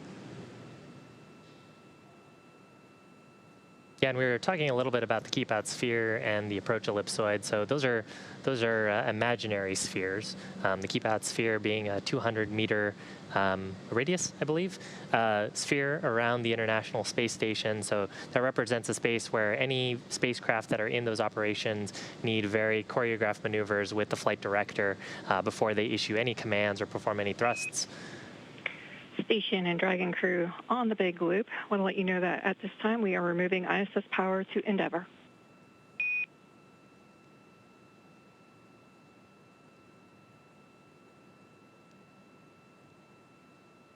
Okay. So a call there from the Capcom saying that both the station crew and, of course, Bob and Doug no longer receiving power from the International Space Station through those umbilicals on the docking mechanism. Yeah, so Dragon is operating on its own power, generated and gathered by those solar panels wrapped around the trunk of the vehicle. And that's actually a very similar look to the new cargo Dragon. For all of the Dragon missions until now, we saw solar wings with solar arrays, and now the cargo Dragon missions will have the solar arrays wrapped around the vehicle, just like we see here with Crew Dragon. Yeah, and actually it's something that adds to the overall reliability of the vehicle. Anytime you have a mechanism in space that's potential for something to go wrong, you need a motor to drive it. You need checkouts potentially on the actuators. There's probably software that drives it. So having conformally wrapped solar panels around the trunk of the vehicle reduces that little bit of complexity, and actually ends up being a little bit lighter too. So we can add a little more cargo and add a little bit more to other parts of the system. And on the other side of the trunk is the thermal radiator. So we've got a fluid running through that, almost like an air conditioner. And that fluid is being pumped throughout various different points in the vehicle. Actually, earlier on, we heard a call from the core mentioning that the crew could adjust the hex or heat exchanger to the position that they wanted to control internal cabin temperature. So that part of the cabin air as it goes through the revitalization system is getting passed over that heat exchanger, and that allows the crew to keep it nice and comfortable inside the cabin. I hope they both like the same temperature, because I like to keep it warm, and I hope they both like it cool or warm, or they can agree on temperature for the long ride home. Well, taking a look at some of their interviews, I think Bob and Doug have expressed just how close of friends they are. So I'm sure it's something that they've worked out over time. I think earlier I took a look and it was about 76 degrees Fahrenheit in the cabin. So definitely to my tastes. Yeah, I could survive in that. And yeah, you mentioned they are very close. They were selected as part of the same astronaut class. So they went through astronaut training together and ultimately remained very close friends and now get to fly a once-in-a-lifetime mission like this. Yeah. I mean, flying a test mission together with your best friend has got to be very fun. Of course, our favorite space dads here at SpaceX. So just a look at these two mission controls. On the left, you have the International Space Station Flight Control Room in Houston, and that's the team that's monitoring and sending signals and controlling the International Space Station side of these operations. It is staffed 24 hours a day, 7 days a week, 365 days a year. We've always got someone in there protecting the astronauts in space, making sure that everything is working well on the International Space Station. And then on the right, Shiva, why don't you introduce us to the Mission Control Hawthorne? Yeah, so this is Mission Control in Hawthorne. It's actually right behind us where we're standing here in Hawthorne. And in that room is a number of specialists as well as the primary Dragon operators. Of course, if you've tuned in for some of our other webcasts, you've seen Mission Control as well. We use that same control room for Falcon missions. That's where the Falcon operators stand in. But today, the third row is where most of the primary operators are. And then we have a number of specialists sitting in other roles, folks who have really devoted the larger part of their careers and a lot of their expertise to understanding the nuances of the life support system or the propellant system, and even, of course, the health and safety of the crew. We have a flight surgeon, actually a NASA flight surgeon, who is in that front row. And he's there as well to make sure that Bob and Doug, if they have any sort of complaints from a physiological perspective, that he can weigh in and help them stay healthy. So really a big team to help make sure that Bob and Doug get home safely, both from the vehicle performing well as their own individual health. Yeah, and speaking of the vehicle, that vestibule pressure looking now at less than 0.3 psi, so getting down there as close as it can to a vacuum. But yeah, I'm glad you mentioned that the astronauts have a flight doctor. They have somebody who's specifically assigned to them for all of their pre-flight medical and their in-flight medical and their post-flight. Somebody that is able to speak with them at almost any time and conduct health checks and just wellness checks and make sure that everything is going well while they're in this very, very rough environment of space.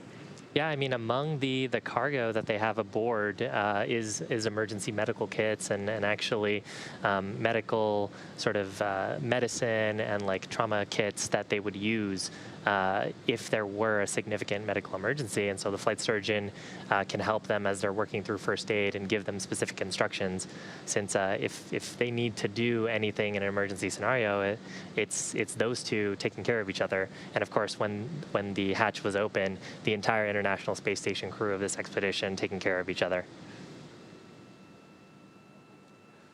So at this point, we're about 13 minutes away from the transition for undocking, and then about 5 minutes after that, we'll have the 2 undocking burns happen, really just short little bursts from those service section Dracos. We're expecting separation to happen around 4:35 p.m. Pacific time, just a few seconds before that.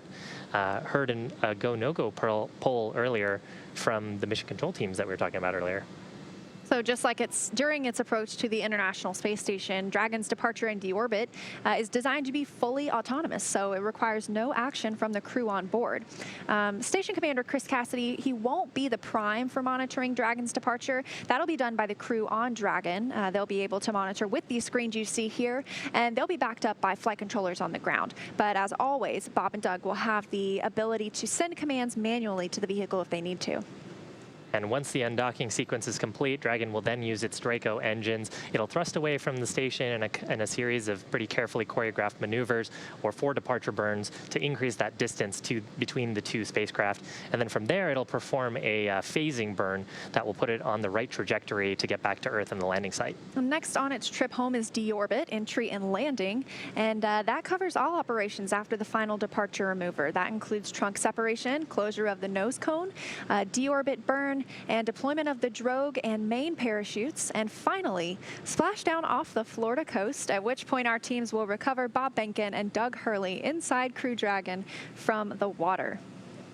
So at this point, a little bit ahead of schedule. We always put in a little bit of margin into the schedule in case there were any problems with, for example, the suits, or if the leak check didn't quite go as planned.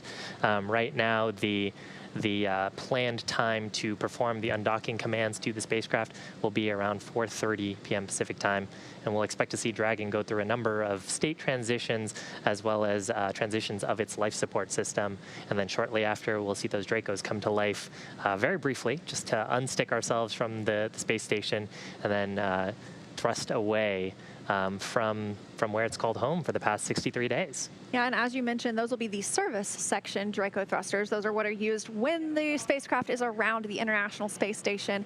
We don't want to use something as powerful as those nose cone thrusters, the forward bulkhead thrusters, I should say, just yet. But that's what we will see being used for the deorbit burn tomorrow. Yeah, those forward bulkhead thrusters just a little bit more efficient because they can expand the propulsive gases a little bit more. Sort of the principle of providing thrust to a rocket vehicle is you burn some kind of propellant or have some kind of gas that you expend from the vehicle, and that mass that you're ejecting away from your launch or from your spacecraft is through Newton's laws pushing you and giving you some momentum.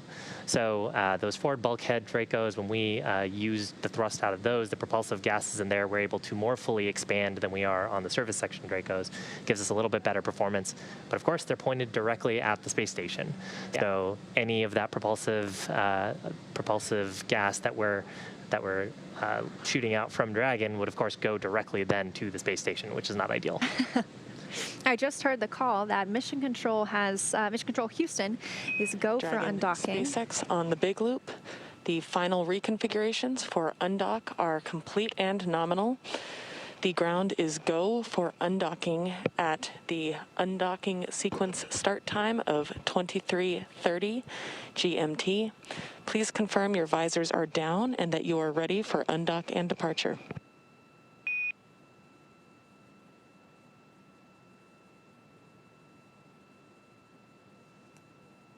Dragon copies, go for undock on time. Our visors are down and we're ready for departure.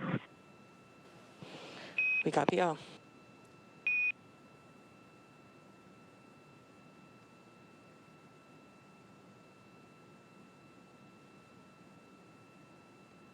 And we just heard the confirmation. Dragon is a go to undock.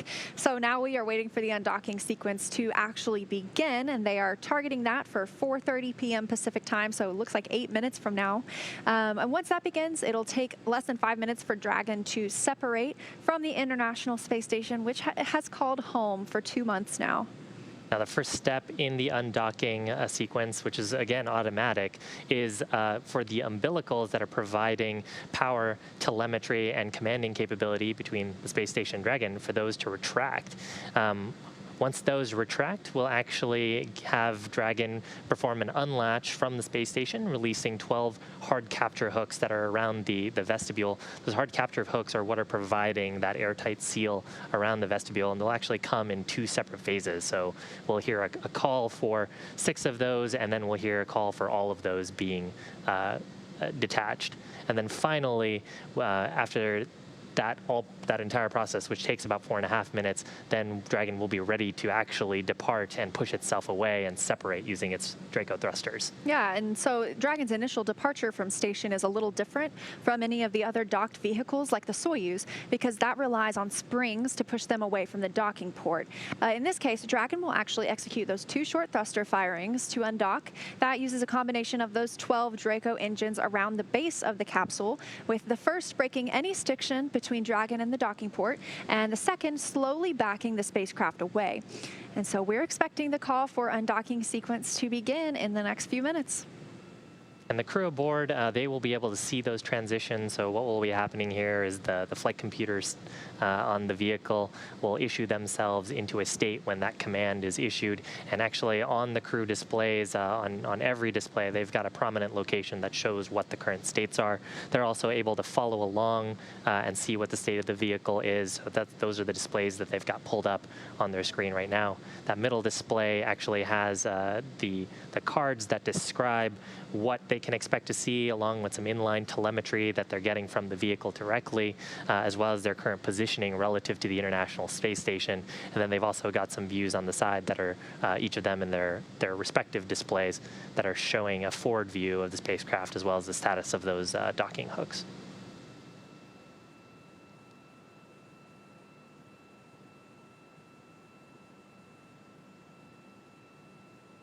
At this point, the umbilicals both still installed because that command has not been issued. And the vestibule should be pretty close to vacuum. Getting closer every second to that undocking command being sent. We're looking for that in about 5 minutes from now. Taking a look at data here, I see the vestibule is reading as 0.1 psi. So definitely not very friendly to humans.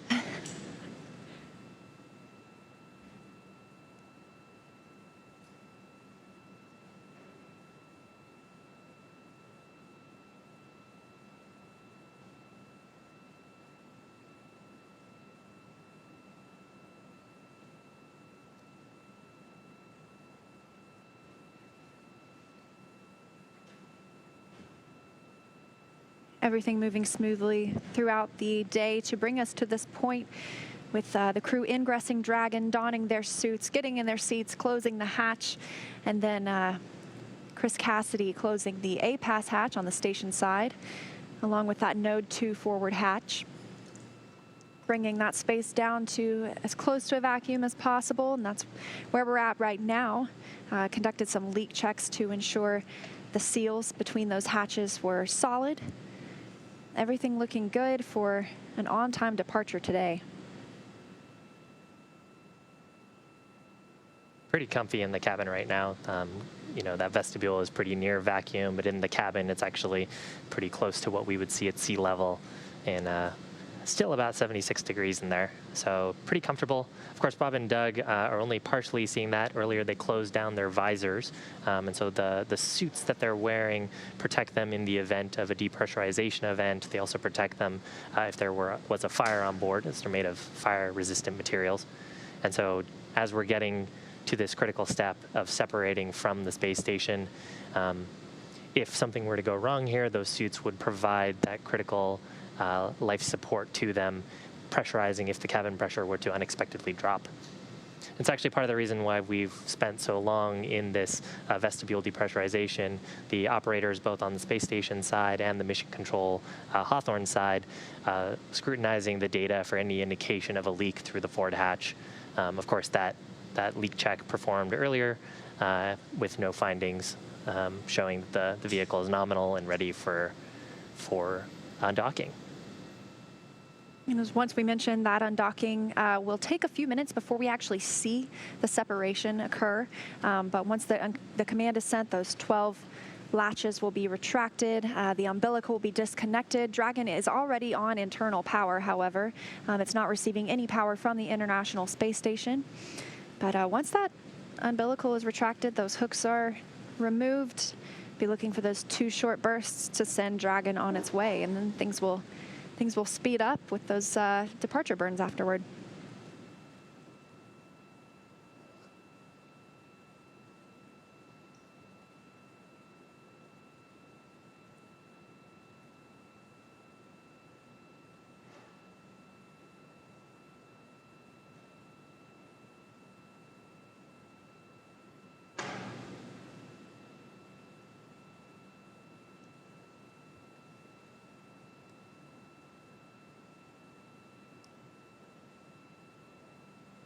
Just a couple of minutes away from that on-time undocking. That'll be 4:30 p.m. Pacific, 11:30 p.m. GMT, or the time that the astronauts use aboard the International Space Station.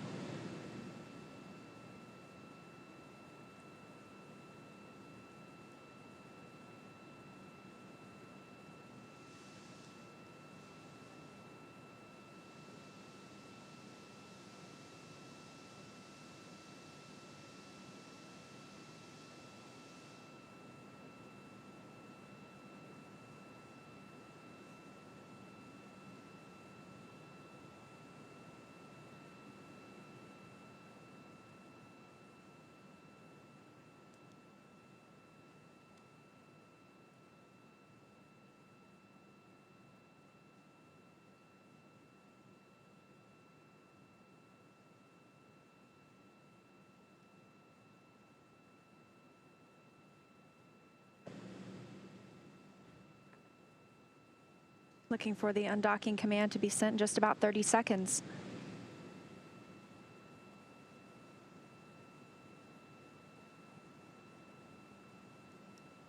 And again, a quick preview of what we expect to happen. Umbilicals will retract, then we'll see those docking hooks disconnect, and then we'll actually see those undocking burns followed pretty shortly after by a departure burn.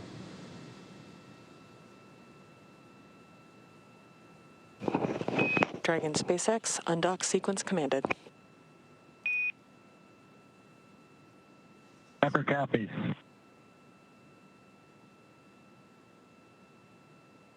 So that undocking sequence right on time. And that was 4:30 p.m. Pacific time, 11:30 p.m. GMT. The umbilical now retracting. The International Space Station flying 263 statute miles over Namibia in Africa. Dragon SpaceX, umbilical demate complete and nominal. There's confirmation of the umbilicals retracted, so no longer receiving power or data or commanding from the International Space Station. And there's a view on your screen of Dragon, currently in eclipse. Gary, how's it looking from mission control at Johnson? We're looking good, Shiva. We are now inside the undocking sequence. Good umbilical retraction. Standing by for the driving of those hooks. There's 12 hooks that will be released in 2 gangs of 6. Standing by for the driving of the hooks.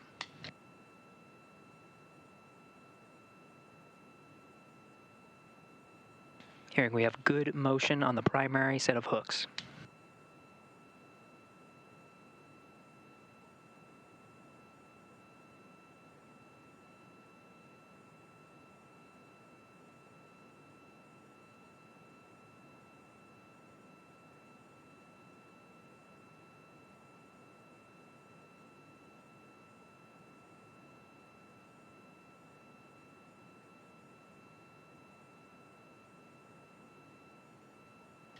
Again, first set of hooks driving the navigation light, the forward end of Dragon clearly visible from this view from one of the Japanese cameras.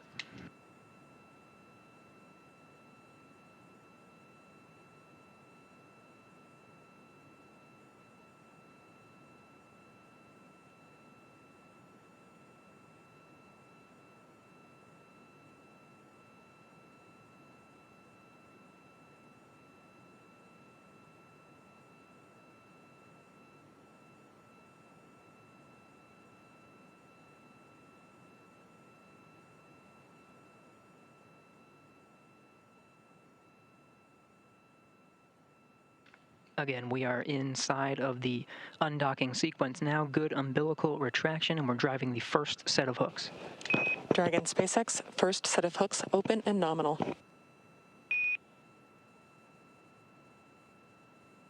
Copy nominal hooks in the first set.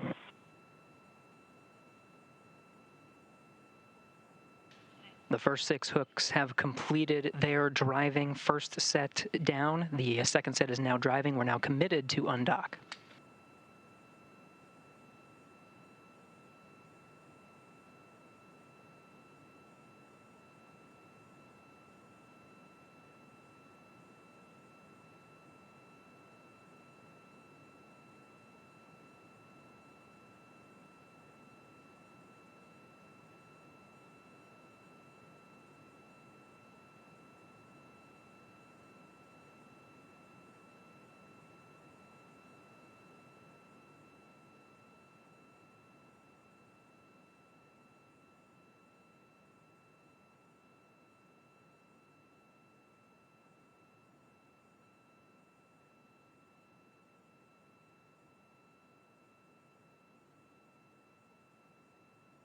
Seeing good motion on that second set of hooks.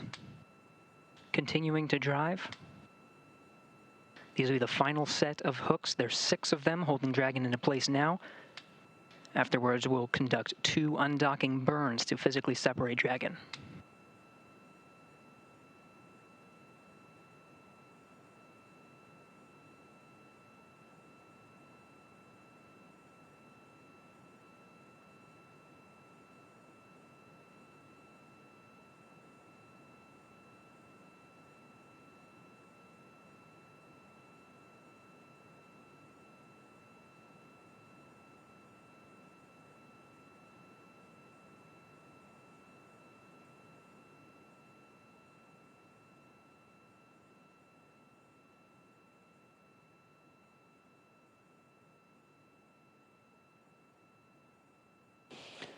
Dragon SpaceX, all hooks open and nominal.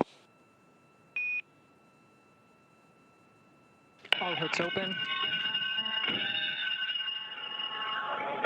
Dragon departing. Dragon SpaceX, separation confirmed.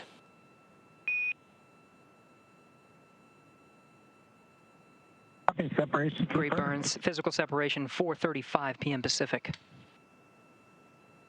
Thrusters looking good. Counting down to a nominal departure burn 0 coming up shortly.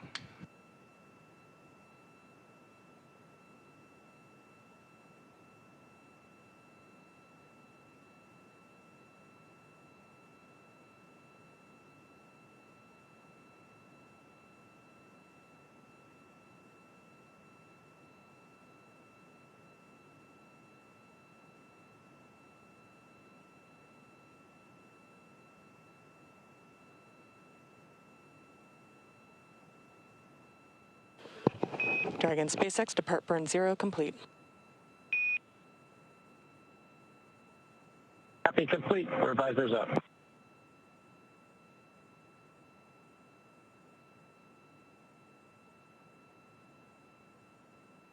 And you heard depart burn 0 complete, that 12-second firing, moving Dragon slightly faster away from the International Space Station using those service section Dracos. And with that, Bob and Doug have concluded their stay aboard the International Space Station. They're on their way back to planet Earth. Confirms a physical separation at 4:35 p.m. Pacific as the station and Dragon were flying 267 statute miles over Johannesburg, South Africa. 2 good undocking burns and a nominal departure burn 0. Next departure burn coming up in about 5 minutes. We'll be monitoring Crew Dragon throughout the departure sequence, but with Dragon flying free, that'll do it from us here in Mission Control Houston. Godspeed, Bob and Doug. To take you through the rest of the departure sequence, we'll send you back over to Hawthorne. Thanks, Gary. Departure burn 0 sets Crew Dragon, Endeavour, and Bob and Doug on their journey home. Dragon ship Endeavour is now on a trajectory to head up and over the station before additional maneuvers will change its orbital path to take it below and in front of the station. Dragon will autonomously accomplish that through 3 additional departure burns, with that next one coming up in just a couple of minutes to get Bob Behnken and Doug Hurley well away from the space station and on their way home. Beautiful view, just had a beautiful view there of the relative navigation sensors providing an infrared view of the International Space Station as Bob and Doug drift away from it. And of course, as they are drifting away, going into that slightly higher orbit, just because of balancing the force of gravity along with their centripetal acceleration, they will move a little bit slower than the space station. And so we'll expect space station to sort of drift ahead, and then as they conduct those additional burns, getting out of the approach ellipsoid and the keep out sphere, then they will come back down below space station with their apogee being about 10 kilometers below space station and slowly reducing their perigee. Next up in just a couple of minutes, scheduled for 4:40 p.m. Pacific time and 11:40 p.m. GMT will be depart burn 1. That's a 20-second burn to further increase the opening rate between Crew Dragon and the International Space Station. Yeah, and that view, what we just previously had, and you can actually see it on the right-hand screen of Bob's display, is a relative navigation sensor that's providing an infrared view from the forward hatch of Dragon, looking back towards the forward module of the International Space Station. So that's where Dragon has been for the last 63 days. Coming up in less than a minute is departure burn number 1. This burn coming just about 5 minutes after separation. And this is going to increase that opening rate between the space station and Dragon. And separation occurred on time today, as with everything else occurring on schedule, sending Bob Behnken and Doug Hurley back toward Earth, back toward home. So very, very exciting moment. We should expect to hear a call out here for departure burn number 1. Departure burn number 1 is pretty short. It only lasts about 21 seconds, but it's the burn that's going to get us on our way up, out, and away through the keep out sphere and through the approach ellipsoid. Again, the keep out sphere about 200-meter sphere around the International Space Station, and the approach ellipsoid, 4 by 4 by 2 kilometer ellipse. If you imagine 2 Central Parks in New York City next to each other, that's about how big that is. Just guidance references for visiting vehicles. And we're seconds away now from departure burn 1. These are autonomous burns. Bob Behnken and Doug Hurley are not pushing any buttons to make this happen. These are programmed into Dragon, and we will be looking for that in just a few seconds from now.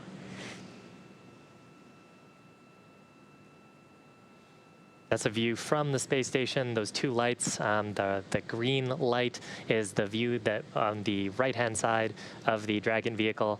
That would be the side that Bob Behnken was sitting on, and the red light, the side that Doug Hurley was sitting on. It's actually made pretty quick work getting away from the station. Gonna look up some data, see if I can get the actual distance to station right now. And departure burn 1 has begun, that 20-second burn. This will also take it outside of the keep-out sphere and outside of the approach ellipsoid, and after complete. Dragon SpaceX, depart burn 1 complete. Nominal burn, you are go to doff your suits per procedure 4.012. Reminder that the ground will be deactivating the big loop following exit from the approach ellipsoid, which is approximately 12 to 14 minutes from now. Okay.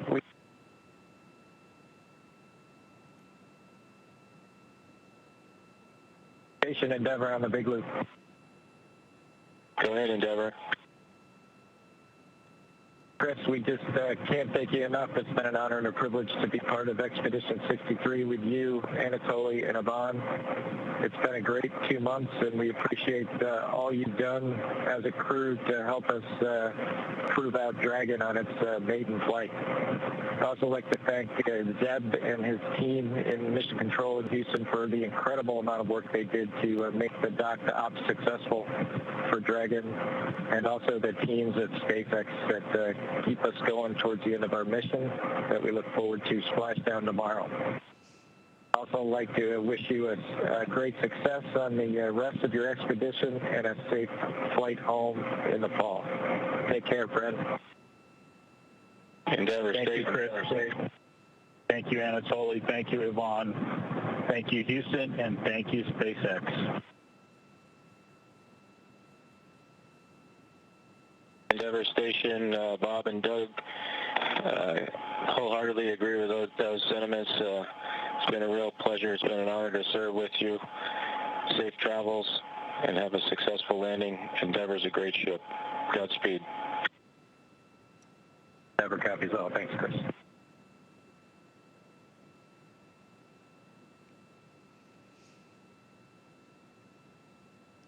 And we just heard some kind words exchanged between Crew Dragon and Endeavor, with Bob Behnken and Doug Hurley now on their way home. ISS and Dragon on the big loop. Endeavor has exited the keep-out sphere. See you guys when you're back home.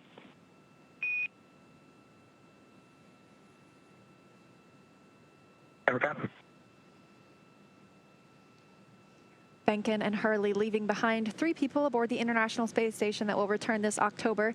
That's Station Commander Chris Cassidy, Anatoly Ivanishin, and Yvonne Wagner of Roscosmos.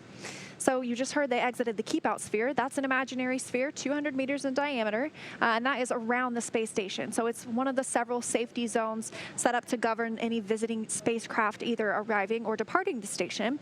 Before moving into the keep-out sphere, spacecraft have to be configured where they would not cross that boundary for at least 4 orbits, even if, as we mentioned, the spacecraft were to, for some reason, lose all of its maneuvering capabilities. Yeah, and that capability, really what we're looking to hear is that the spacecraft is what's called on what's a, I am having such a hard time saying that. You'll get there. It's on a 24-hour safe free drift trajectory. And that's what the call that we're hoping to hear from. So exactly as you mentioned, Leah, if we were to completely lose commanding authority over the spacecraft, we would want to make sure that we wouldn't potentially re-interact with the International Space Station in an uncontrolled way. And so these burns helping us to get out and away from the space station in a way that we could, if something were to go catastrophically wrong on the vehicle, protect the crew aboard the space station, of course the crew aboard the spacecraft, until you were able to recover Of course, Dragon spacecraft has been really rock solid this entire mission and has a lot of redundancy into it. So that scenario is pretty unlikely, but it's a good safety standard that we design all of our spacecraft to. And this departure burn 0 and 1, as we mentioned, is bringing Dragon up and over the International Space Station. It's not just making a straight journey home. That will be determined later once the phasing burn is complete, and then the deorbit burn, which commits us to leaving space, to bringing Bob Behnken and Doug Hurley back into Earth. The next Dragon on Dragon to ground comm check with the cabin mic. I hear you loud and clear on Dragon to ground. How me?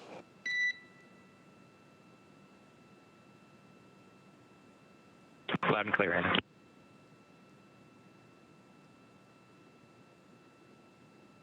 As we heard, they are now testing out the cabin mic, so they may be beginning to doff their suits, take off their suits, which is allowed now that the first 2 departure burns have been completed. And the next is scheduled for 5:27 p.m. Pacific time. That'll be depart burn 2, and that'll be 12:27 a.m. GMT. So it's really the middle of the night for the space station crew right now, and they'll be getting ready to go to sleep pretty soon. But our astronauts are awake for several more hours before they get their sleep period later. Of course, they all got a chance to take a quick sleep shifting nap to be alert and awake for these operations.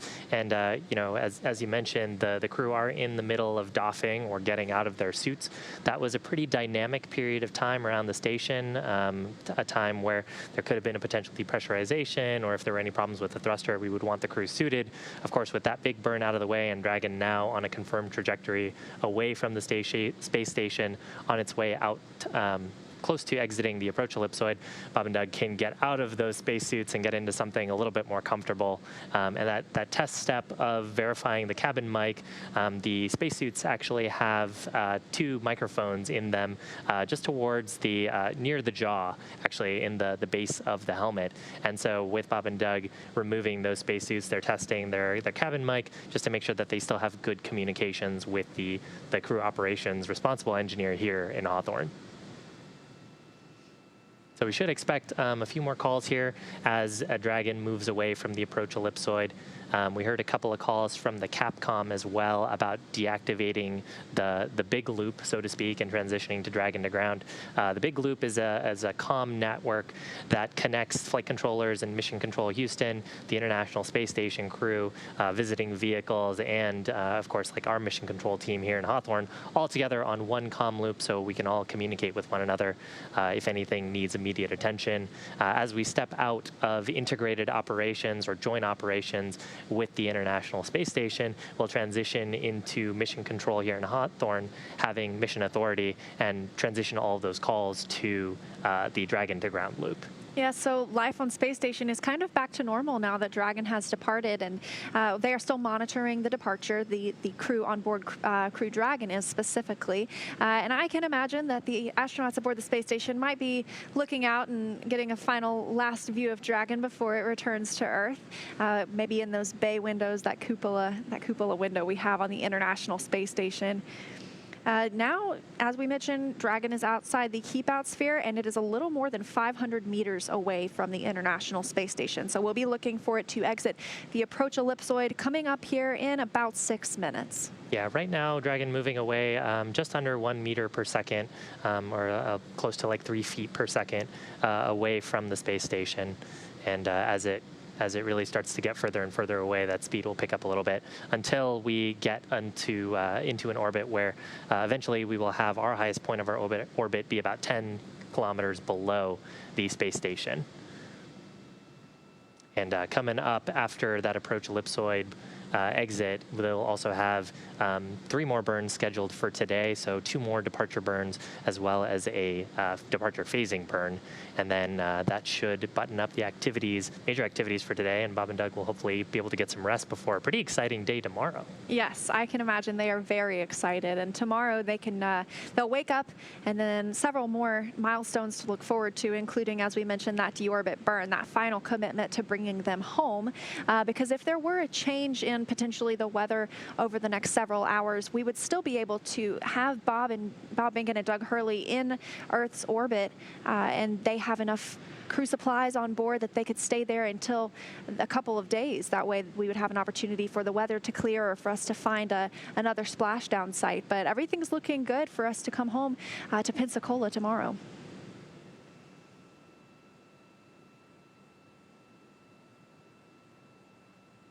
Right now on your screen, views of mission control. On the right-hand side, this team is mission control in Houston, and on the left-hand side of your screen is mission control in Hawthorne. Currently still in joint operations as we're still in the approach ellipsoid, and as we transition out of that 4 kilometer by 2 kilometer ellipse, we will transition mission authority to the mission director here in Hawthorne. While we've been in integrated operations and while we've been attached to the space station, any commands, any operations that we wanted to do on the Dragon spacecraft, of course, we're getting permission from the flight director in Houston to conduct those commands, because the flight control team in Houston really responsible for the health and safety of the crew aboard the International Space Station, as well as the safety and performance of the International Space Station. It's kind of wild to think about it. Sometimes I think about the International Space Station as a destination, but it's really a spaceship. And in fact, earlier this, I think it was about 2 weeks ago, the space station had yawed completely around by adjusting its orbit, and so it was flying backwards, so to speak. So it's a spacecraft just like Dragon, just bigger. Oh, definitely a spacecraft. It's actually an orbiting laboratory, and so while they were on board, we talked about some of the science that Bob Behnken and Doug Hurley conducted, and while they were there, they completed 114 hours, approximately, of scientific research aboard the International Space Station, and it's really amazing how much of that benefits life on Earth. The space station obviously is in microgravity, and that gives us an opportunity to test things and to look a little closer at phenomenon that we can't when we're here on Earth. And so the International Space Station has provided countless medical advances and technological advances for us over these past 20 years. And as we mentioned earlier, this is the 20th anniversary of the International Space Station this year. And so it's a big milestone. We'll be celebrating that later in November. And that means there have been people living in space continuously for 20 years. So that's quite a feat. I love that it's international. I love that this is just such a good example of how when we work together, we accomplish something that at one time no one could have ever dreamed of. Yeah, just reading some of the books by former crew members, I know they like to talk about the food aboard the space station and the sort of the international cultural events that they do between crews. They really consider themselves a big family, and those kind words that we heard between Bob, Doug, and the station crew as leaving sort of shows just how close they became over just a short period of time, just a couple of months. Of course, I'm sure they all knew each other pretty well from training in Houston. Yeah, but something about being there with a common goal, and those are your family when you're there, you know. And so, of course, our astronauts get the opportunity to speak with their family pretty regularly because we want them to not get too homesick. Of course, they get a pretty good view in exchange. But yes, so we actually are coming up very shortly now. It looks like about a minute until we exit that approach ellipsoid and joint operations end between Mission Control Houston and Mission Control Hawthorne, which is just right behind us. And again, that approach ellipsoid, a 4 kilometer by 2 kilometer by 2 kilometer imaginary ellipse around the space station, really designed as a marker as spacecraft, as their trajectories enter into the space around the space station. They need to coordinate their operations with the flight control teams at Johnson Space Center. The way that we do that is, of course, through the loops and the nets that we have. So on your screen, a shot of those 2 mission control centers, and also through a set of what we call flight rules. So both mission control teams will establish operating principles, philosophies, procedures, sometimes even going down to specific failures. For example, if a specific engine was failed, or if a certain attitude capability was lost, or even the state of the life support system on board the vehicle, they'll come up with go, no-go criteria that are very specifically analyzed, and when it comes time to actually perform the operation, they'll check those lists against the health of the vehicle, and then make those go, no-go calls before performing operations in close proximity with one another. So the next call we do expect to hear up to the crew is that they will have exited the approach ellipsoid.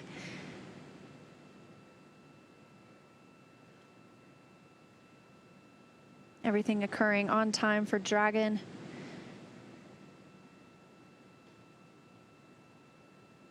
And the International Space Station currently flying over the Indian Ocean, 269 statute miles above us all, about to come up on the southern coast of Australia.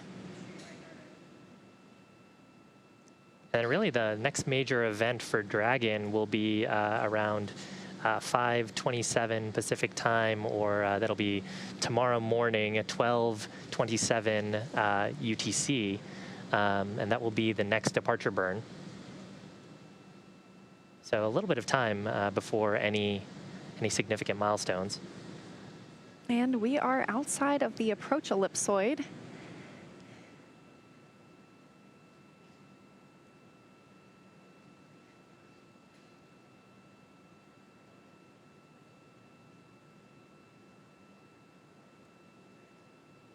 So now that we are outside of the approach ellipsoid, as we said, everything happening like clockwork today for their departure. Dragon SpaceX on the big loop. Dragon has exited the approach ellipsoid and is on a safe free drift trajectory.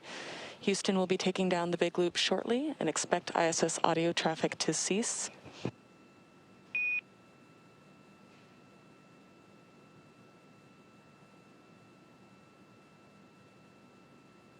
Dragon copies on the big loop.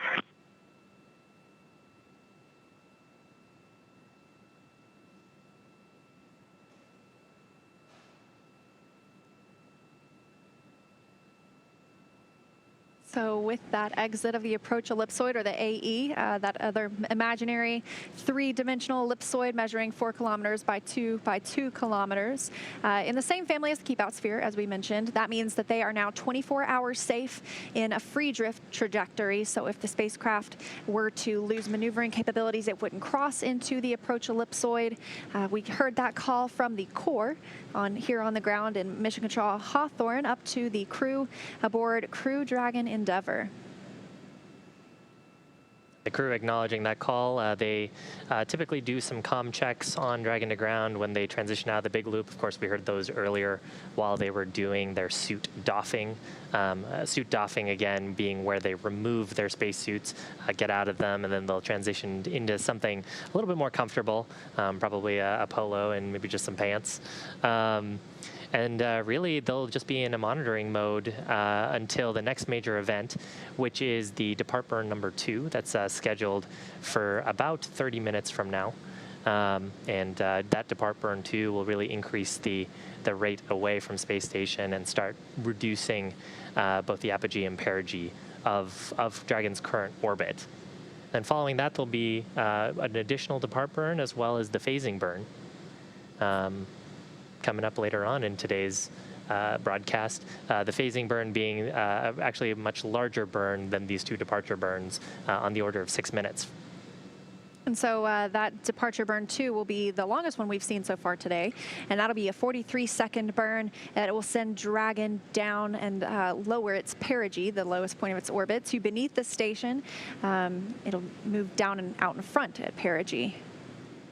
And so we can, on your screen, is sort of where we're conducting this burn. So depart burn 2 at the apogee, performing an orbital burn or imparting velocity to the spacecraft at the highest point of the orbit is actually the most efficient way to move the opposite end of the orbit. So in this case, because we want to bring our perigee, or lowest point of our orbit, down a little bit further, we're trying to conduct that burn at the apogee and get the most bang for your buck and most mileage out of that propellant.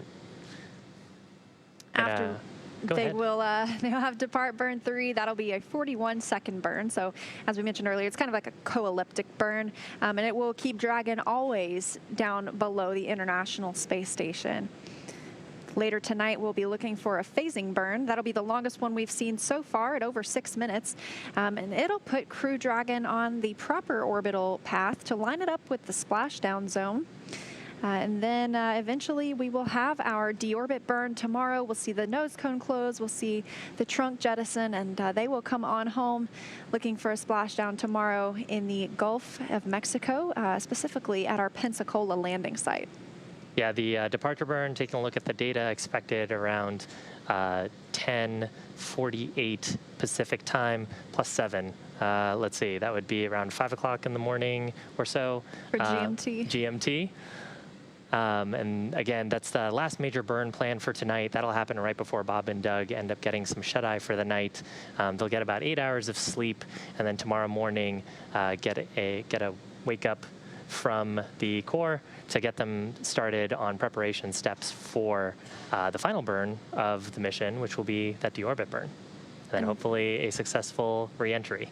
I don't know if you heard when they arrived on the International Space Station, Commander Chris Cassidy asked Bob Behnken and Doug Hurley how the ride was, and of course they said it was very smooth, and asked how if they got any sleep, and they said yes, they did get some sleep. So I'm hoping they get the same opportunity tonight that will leave them very refreshed and ready for their splashdown tomorrow, their reunion with their families, and tomorrow they will also arrive back in Houston. So they will fly back to Ellington Field, and that's part of the Johnson Space Center. It's where we do a lot of our astronaut training in the T-38 aircraft. And so they will arrive back there tomorrow, have a welcome with their families, and then it'll be, 3 people on the International Space Station until October. And that's a pretty busy day for them, because I think tomorrow morning they'll get up around, I think I know the time in Pacific, they'll get up around, I want to say 5 a.m. Pacific time, and if their splashdown time is around noon. And then if they're flying to their final site near Ellington Field, that's a pretty packed day considering they've been up that long. Oh yes, absolutely. I think it's definitely one of the most dynamic days of the mission, with the deorbit burn, with the splashdown, and then eventually flying back, being recovered in the ocean, and then getting to see your family after 63 days. It has to be pretty exciting. We were talking a little bit earlier.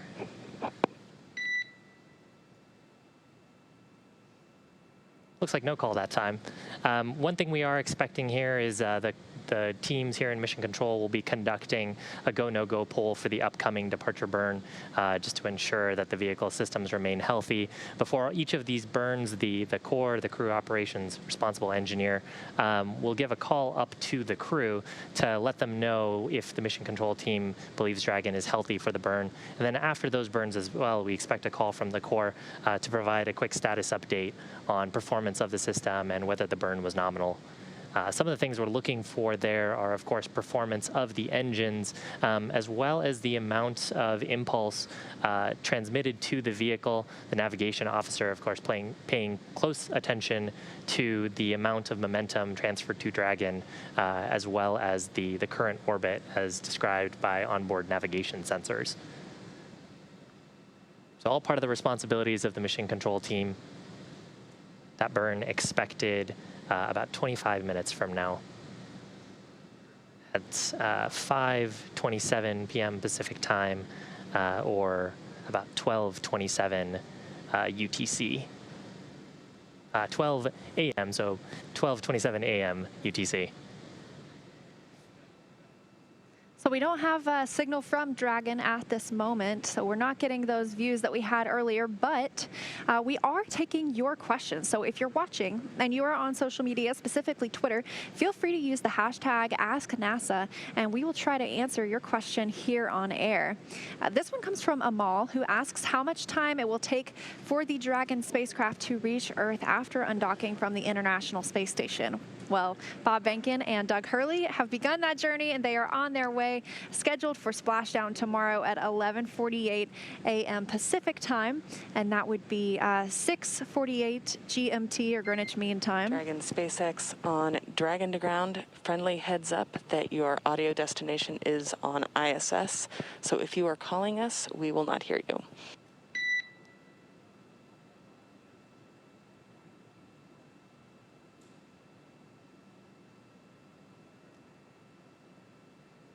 So, now with that splashdown tomorrow, it's looking like about a 19-hour mission for Bob Behnken and Doug Hurley from the time they undocked to the time they splash down. Of course, that time can be brought in and made a little bit shorter. For this mission, we opted to give them a 19-hour opportunity, and that gives them a chance to get some rest. And SpaceX, say again for Endeavour. Yes, just wanted to give you a heads up that your audio destination was on ISS, but I see you've swapped that over to ground now. We just wanted to make sure that if you were calling us, we would hear you.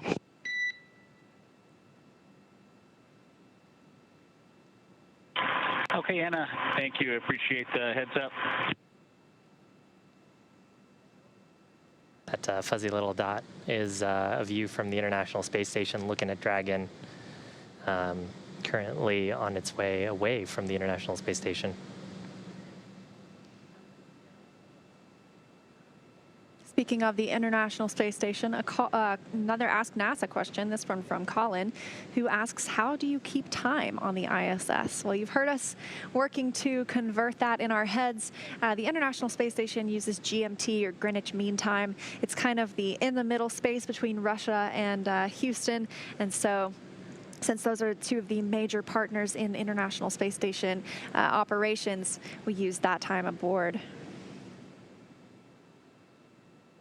Some cool views from the cameras on board the International Space Station. And one other note there, GMT is also sometimes referred to as UTC, or Universal Coordinated Time. They both mean the same thing, just slightly different nomenclature.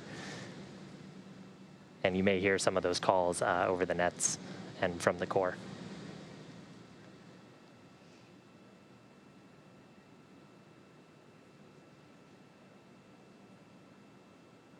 It's now been 30 minutes since Crew Dragon separated from the International Space Station, an on-time departure. Separation coming at 4:35 p.m. Central, 11:30 p.m. GMT. It has completed its first two departure burns, Depart Burn 0 and Depart Burn 1. And the next will happen in about 22 minutes. We'll be looking for Depart Burn 2. The astronauts, Bob Behnken and Doug Hurley, are now out of their spacesuits. They won't need to put those back on until tomorrow, just before the deorbit burn. So another question on social media right now lines up well with the view we have of Dragon. From Michelle, why is Dragon glowing right now? And actually, Dragon isn't glowing. What we're seeing is the reflection of the sun. So right now, both Dragon and the International Space Station not in the Earth's shadow.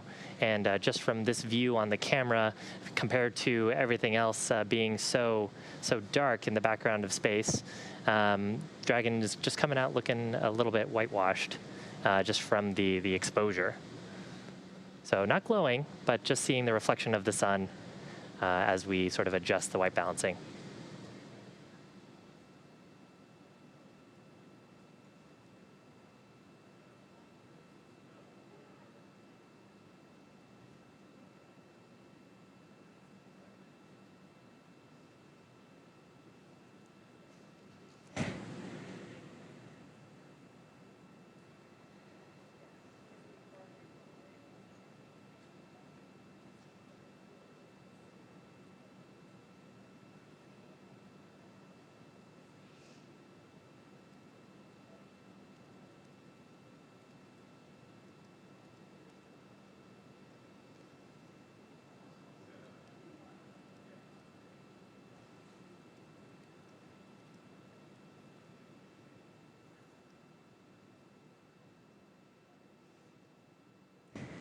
Now, actually, Dragon right now departing about 4.4 meters per second, about 3.3 kilometers away from the space station.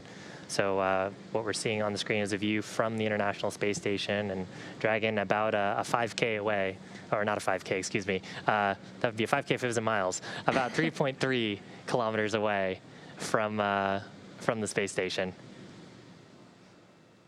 Now, we got a question from Lucas on what the main differences are between the Draco thrusters and the other burners. And I think what Lucas is referring to here is the Super Draco thrusters. So Dragon has two types of propulsion systems on the spacecraft. We have 8 Super Draco thrusters that live in those pods on the side of the capsule. Those are only used, for launch escape. So they're pretty powerful thrusters that if we were to experience an anomaly during the ascent portion of the mission, then we can pretty much use most of our propellant to accelerate away from the Falcon 9 launch vehicle. We actually had a demonstration of that during our in-flight abort test that preceded the Demo 2 mission. The Draco thrusters are actually much smaller thrusters, and we have more of them. We have 16 of them around the vehicle, 12 of them around the service section of the vehicle that we actually have been using for all of these departure burns. And then we actually have a set of 4 of them that we refer to as the forward bulkhead Draco thrusters that are right around the forward hatch. They use a propellant called nitrogen tetraoxide as the oxidizer and monomethylhydrazine as the fuel, and those are what are known as hypergalls, so if you squirt them together, you get fire.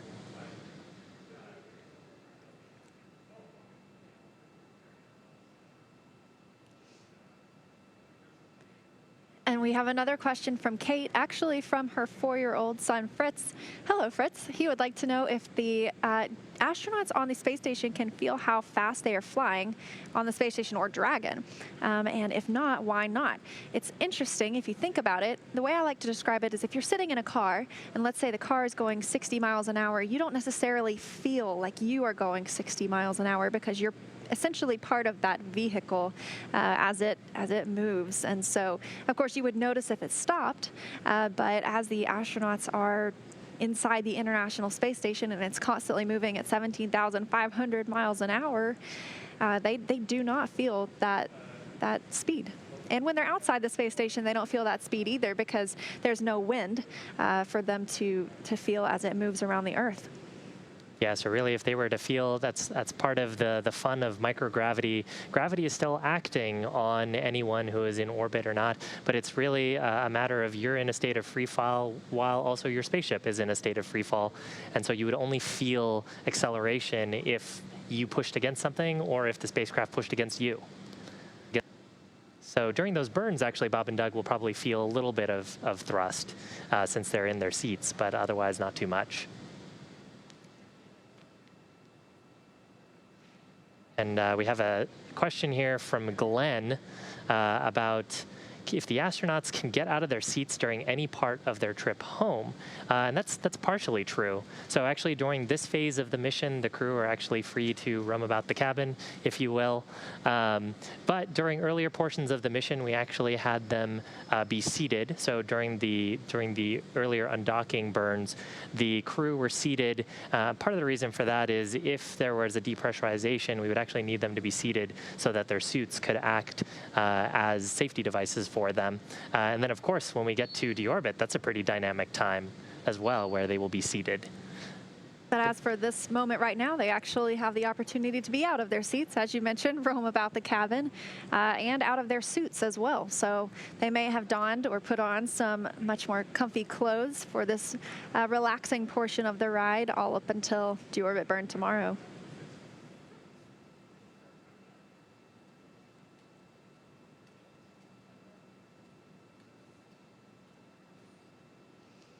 So if you're just joining us, Dragon is on its way away from the International Space Station. We separated from the space station around 4:30 p.m. Pacific time, 4:34 p.m. Pacific time. And actually, is that right? Do I have my time wrong? We did. Separation was on time at 4:35 p.m. 4:35, that's what it was. Pacific time, and 11:30 p.m. GMT. And Spacecraft is now on its way away. We're awaiting departure burn number 2.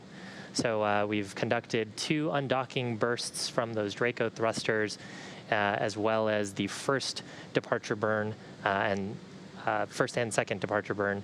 Now departure burn number 2 coming up, where it'll last about 43 seconds, and we'll use a combination of the service section and forward bulkhead Draco thrusters to reduce the lowest point of the orbit, the perigee of Dragon, get that a little bit closer towards the Earth's atmosphere.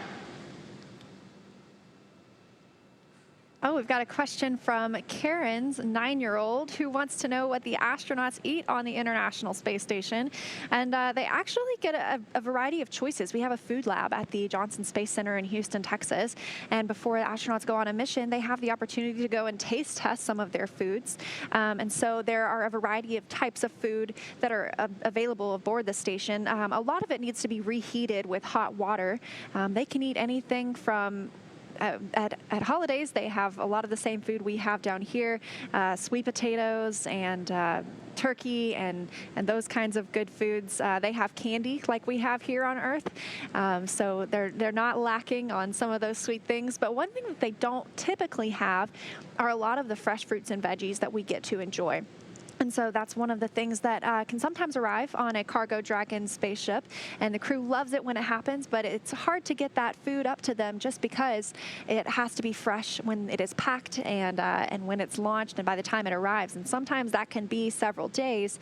So whenever they can do a late load of that cargo and get some of those fresh fruits and veggies up to them, it's always greatly appreciated. And there's always some good pictures of people juggling oranges. SpaceX on Dragon to ground. The ground is go for depart burn 2.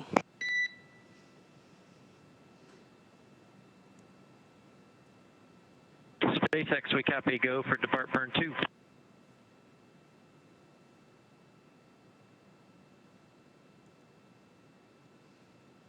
So confirmation there from the core and a good readback from the Dragon spacecraft that vehicle is go for depart burn number 2. That's expected just in about 12 minutes from now. And again, what we expect to happen here is Dragon will slew. That's just a term for adjusting its orientation or attitude. So there'll be a few Draco pulses to adjust the orientation of the spacecraft. And then we'll use a combination of those forward bulkhead and service section Dracos to perform this burn. Burn's expected to last about 43 seconds, and that really just that little of impulse because of the orbital altitude we're at will lower the perigee to our desired target. And then the burn after that will get us into our holding orbit below the International Space Station, where we'll be about 10 kilometers below space station before performing that final departure phasing burn for the afternoon. And this is the third of those 4 departure burns. As you mentioned, this one lasting about 43 seconds. Depart burn 3, which is scheduled to be at 6:14 p.m. Pacific time, or it looks like 1:14 a.m. GMT. That would last about 42 seconds.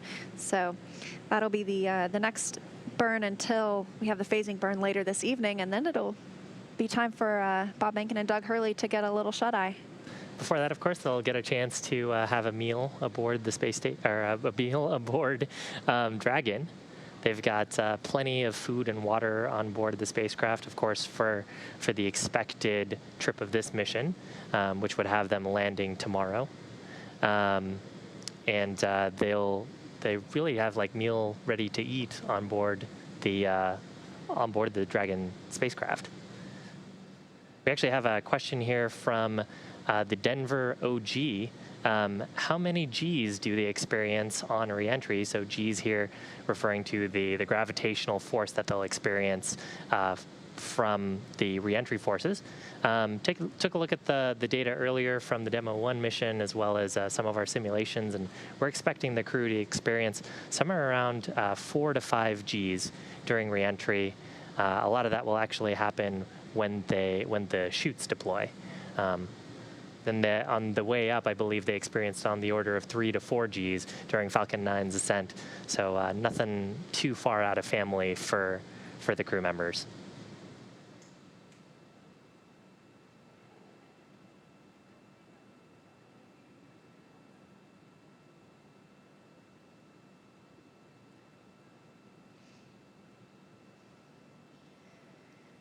So this view of Crew Dragon is from the International Space Station, and these cameras can actually be controlled by flight controllers in Mission Control Houston.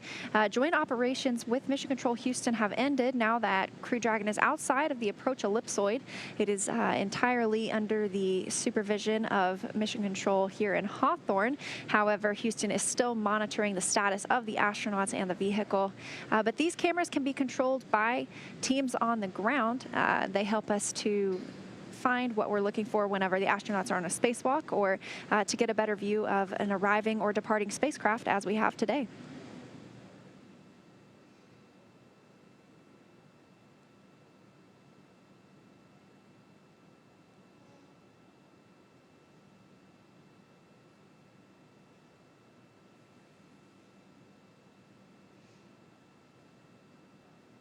Crew Dragon looking pretty small compared to how we saw it just even 40 minutes ago. Just before undocking, you can see the trunk there near the top of your screen, and then Crew Dragon's capsule down at the bottom, and that's the only portion that will return tomorrow and splash down in the ocean. The trunk itself will be jettisoned and will burn up upon re-entry into the Earth's atmosphere.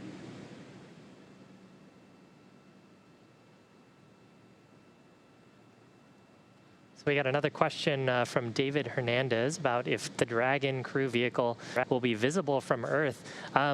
You know, there were actually some really cool photographs when the ISS had passed in front of the sun while Dragon was attached, and you could actually make out on those photographs from a telescope the silhouette of the Dragon vehicle.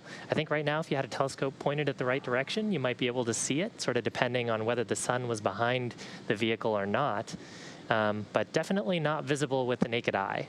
So would definitely need some help from a telescope. And your telescope would have to be set just perfectly because Crew Dragon is still moving very quickly.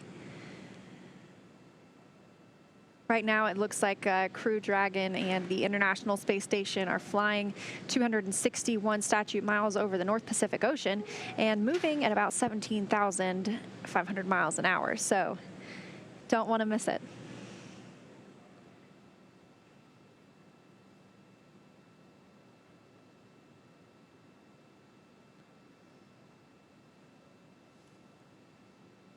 So we have a question from Supermom HK fan, actually from their 5-year-old. Why does the rocket need a heat shield? And in this case, I mean, Dragon technically it does have rockets on board, although we usually refer to it as the spacecraft. But Dragon has a heat shield on board to handle the intense heat from re-entry. So as Dragon hits the Earth's atmosphere, we're going to slow it down a little bit, but we really use the atmospheric drag to slow down the spacecraft. And as the Dragon spacecraft hits into that part of the Earth's atmosphere, it'll actually compress the air and form a plasma at the base of the heat shield. And that plasma is very hot, very, very hot from the friction and compression. Yes, and they'll reach at approximately 3,500 degrees Fahrenheit on the outside of the vehicle. That's probably not uncommon for Bob Behnken and Doug Hurley, considering they both live in Houston. They're probably used to pretty hot temperatures outside, but they'll be nice and cool inside with air conditioning, as anybody in Houston, Texas knows is a necessity. Yeah, actually, when we get to that phase in the mission, ground controllers here in Hawthorne will do a check on the internal temperatures, potentially run some cooling, because before we get to that phase, we'll actually detach the trunk, and with that goes our ability to radiate away heat. So we'll actually do some pre-cooling on the cabin and flow some nice cool air to Bob and Doug during that pretty toasty portion of the mission. And a cool little glimpse right here, you can see Crew Dragon and the nose cone open, and that will remain open until after the deorbit burn tomorrow. They'll be using those forward bulkhead thrusters to make that burn. It'll be the longest that we see throughout the return home to slow Crew Dragon down enough to drop it out of orbit and bring it back into Earth's atmosphere. It'll then close after that burn, and it also serves as some protection for the vehicle upon re-entry. Yeah, it protects those navigation sensors on the top of the vehicle, the ones that we were getting those cool infrared camera views of the space station with, and what we also use for relative navigation when we're in proximity ops with the station. All of those underneath there. And actually, just coming up in about 4 minutes from now, we'll get a brief glimpse at those forward bulkhead Dracos. They'll be used during this next burn, departure burn number 2. Again, expected to last about 43 seconds to bring or reduce the perigee, get that a little bit lower. So we'll be looking for that burn at 5:27 p.m. Pacific time, or 12:27 a.m. GMT. That is the time zone the astronauts have been used to when living aboard the International Space Station, but now that they have departed, they will begin shifting their time zone back to life on Earth and back to that of Houston, Texas, which is Central Time. Got another question here from Kevin Shannon about who the core is and what their role is in astronaut and vehicle health. The core is a position here in Hawthorne Mission Control, very similar to the Capcom role at Johnson Space Center. Stands for Crew Operations Responsible Engineer. And really, they are responsible for understanding all of the procedures that the crew run, as well as looking out for the crew and providing them updates on the status of the vehicle. They synthesize information from the other mission controllers, as well as think ahead to things that the crew will need to know to conduct their actions on orbit and transfer that information over the comm loops. So we heard a bunch of that earlier. I think on the Capcom side, that role has traditionally been an astronaut, although that may not be the case these days. It was at one time solely astronauts who held that capsule communicator position. Nowadays, it does not have to be. It's always, though, someone who has extensive knowledge of the vehicle or of the space station or of the task at hand. So at one time, it was always an astronaut because they do have that experience in that vehicle, but now it can be any other very experienced individual. We got another question from Dylan, who asks, I believe I heard you say there's no up or down in space. Can you explain that? Well, it's when you're in microgravity and you can orient yourself whatever which way, there's not really the same up or down as we have on Earth. I'm standing on the floor right now, but when you're on the International Space Station, that floor could also be where some of the research racks that you're working on are located, and so you just flip upside down to get better access to them. So there's not necessarily an up or down because there's that gravitational pull is not as strong. They're in microgravity, and so direction really goes out the window when you become an astronaut on the space station. Of course, orientation is still very important, so we have frames of reference defined for the spacecraft. If you noticed, when we were showing views of Dragon attached to the space station, the nose cone was up, so to speak. Dragon fits to the pressurized mating adapter in a very specific way. So the guidance officer and the prop systems officer and the team here are, of course, understanding the orientation of the vehicle, but up or down is sort of a relative sensation. And we are about 1.5 minutes away from departure burn 2. And this one's going to bring Dragon, it's going to lower Dragon's perigee, or the lowest point of its orbit, to below the space station. We've had Dragon above the space station at this time, but it'll be bringing it back down and in front of the space station's orbit. So it'll be a 43-second burn. And we'll be looking for that here in just about a minute now. Really cool to still be getting these views from the International Space Station. Dragon right now is about 10 kilometers away from the space station, still retreating at a rate of 6.3 meters per second. So we probably have a pretty good lens on that camera that's giving us these views. So a 10K. If you ever run a 10K, that's how far Dragon is from the International Space Station.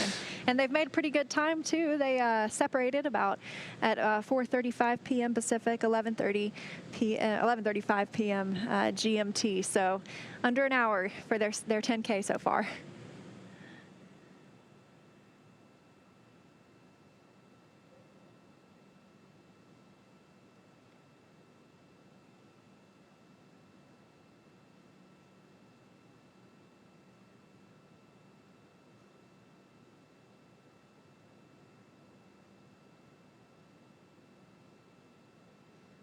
Depart burn 2 in just a few seconds.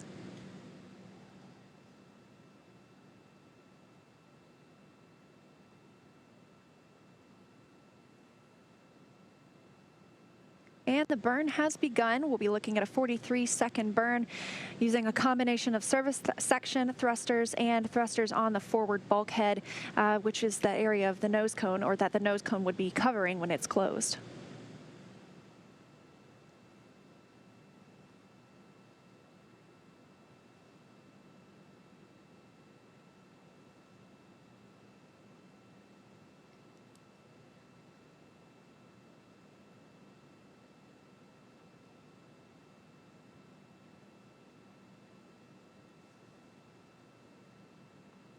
Dragon SpaceX, burn complete, nominal burn.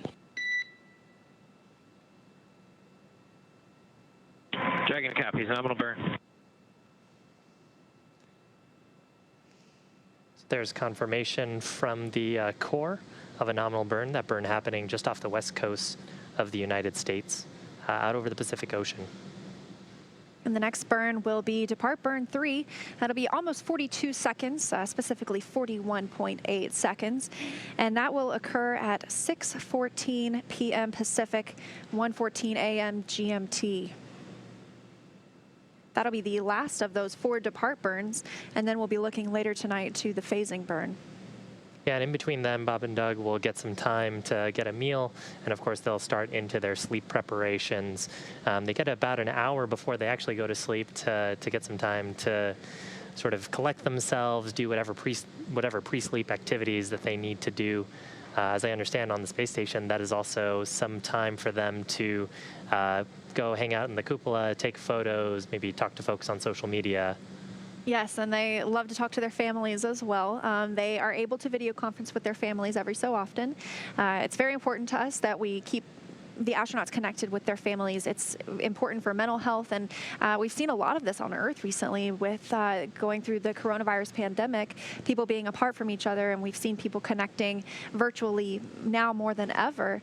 And so that's something that the astronauts have been doing for a long time, and dealing with isolation. And so we have teams on the ground that research how they are able to deal with that. And it also feeds into the future of spaceflight. You know, looking at when we go out on these missions to the moon and eventually Mars, that the astronauts will be gone for extremely long periods of time. How do we give them the opportunity to feel at home, to feel connection with people back here on Earth? Yeah, especially interesting problem when you consider that Mars is just the light and signal delay can create either anywhere from a 25-minute delay to about a 45-minute delay, which is actually part of the reason why it's even more impressive about like Perseverance and the other Mars rovers that have to do everything totally autonomously. There's really no time for a ground operator to issue a command and then see if it worked. But that adds an interesting aspect to connecting with your families, because that's a long time to have to wait for a reply. It would be. Now, a lot of the research we're doing right now on the space station is in preparation for that. We've got the Artemis missions coming up. We're looking to go back to the moon for the first time in almost 50 years, and that's scheduled to be in 2024. We'll be putting the first woman and the next man on the moon, and so a lot of the research we're doing on the International Space Station is paving the way for how we're going to establish a more permanent human presence on the lunar surface. So next expected burn is departure burn number 3. That's expected at 6:14 p.m. Pacific time, or that would be about 1:14 a.m. UTC or GMT or Greenwich Mean Time. And again, as mentioned previously, 41.8-second burn that will use a similar combination of service section and forward bulkhead Draco thrusters. Those service section thrusters to really provide attitude control, make sure that the forward bulkhead thrusters are pointed at the correct location, and then those forward bulkhead Dracos providing the majority of the impulse for that burn to reduce, to finalize us in an orbit that is co-elliptic with the station, so on a similar ellipse, but with the highest point being about 10 kilometers below the current space station altitude. And speaking of those forward bulkhead thrusters, we have another Ask NASA question. So a reminder, if you are watching on social media, on Twitter, go ahead and use the hashtag AskNASA. Send us your question, and we'll see if we can get that answered on air. So this one's from Gary. He wants to know why the nose cone can't be closed now, and it's because we're not done using it yet. That won't be closed until tomorrow after the deorbit burn. So we've seen those first 3 burns now accomplished, and looking forward to departure burn 3 coming up next. And they will once again use those forward bulkhead thrusters that are located under the nose cone. So don't want to cover those up just yet, but it will be closed prior to reentry. Yeah, another note there is there's also a number of navigation sensors beneath the nose cone that help Dragon know where it's pointing in space, and also help it communicate with those tracking and data relay satellites. So not only is it for those burns, and we have a couple of big ones left before this mission is complete, but also to help Dragon know just where is it around planet Earth. We've got a question from Hurricane Force who asks, how can kids work toward being future astronauts or work with NASA? That's a great question, and I will give some advice that the astronauts give. I've always heard them say to pick something that you love to do, because the path to being an astronaut is very, very difficult, and it requires a lot of studying and you know, learning and growing in your field, and so that's much easier to do if you enjoy what you're doing. And so typically we would, you know, encourage you to pick something in the science, technology, engineering, or math career or field, and then pursue a career there. And then we have astronaut applications open every few years or so. We pick just around a dozen astronauts to come and go through 2 years of training, which will set them up for readiness of future missions. But working with NASA has a lot of different career opportunities. Obviously, I work in communications, and so NASA needs people to help tell the story. So even if maybe STEM is not necessarily your thing, you can still have a great part of NASA and be part of the NASA family. I think the best piece of advice I've heard from crew members and otherwise is to stay curious. And if there's something that sounds really interesting to you, don't take someone else's word for it. Go do your own research, stay curious about it, go learn about it, and you'll probably become the person who knows more than anyone else about it. That's a real good way to get to work on cool things like this. Well, this is an interesting question, and I'm not sure I know the answer to it. This is a question from Lucas the Hunter. What does space smell like? You know, I personally haven't been, so I haven't had the opportunity to try it. But I've heard a few different things from the astronauts. One has said it smells like burnt cookies or burnt steak. So the common theme there is it smells a little like something that burned. So, like I said, I haven't gotten to try it out. Dragon SpaceX, no rush, but please let us know when it is okay to come back on board with video.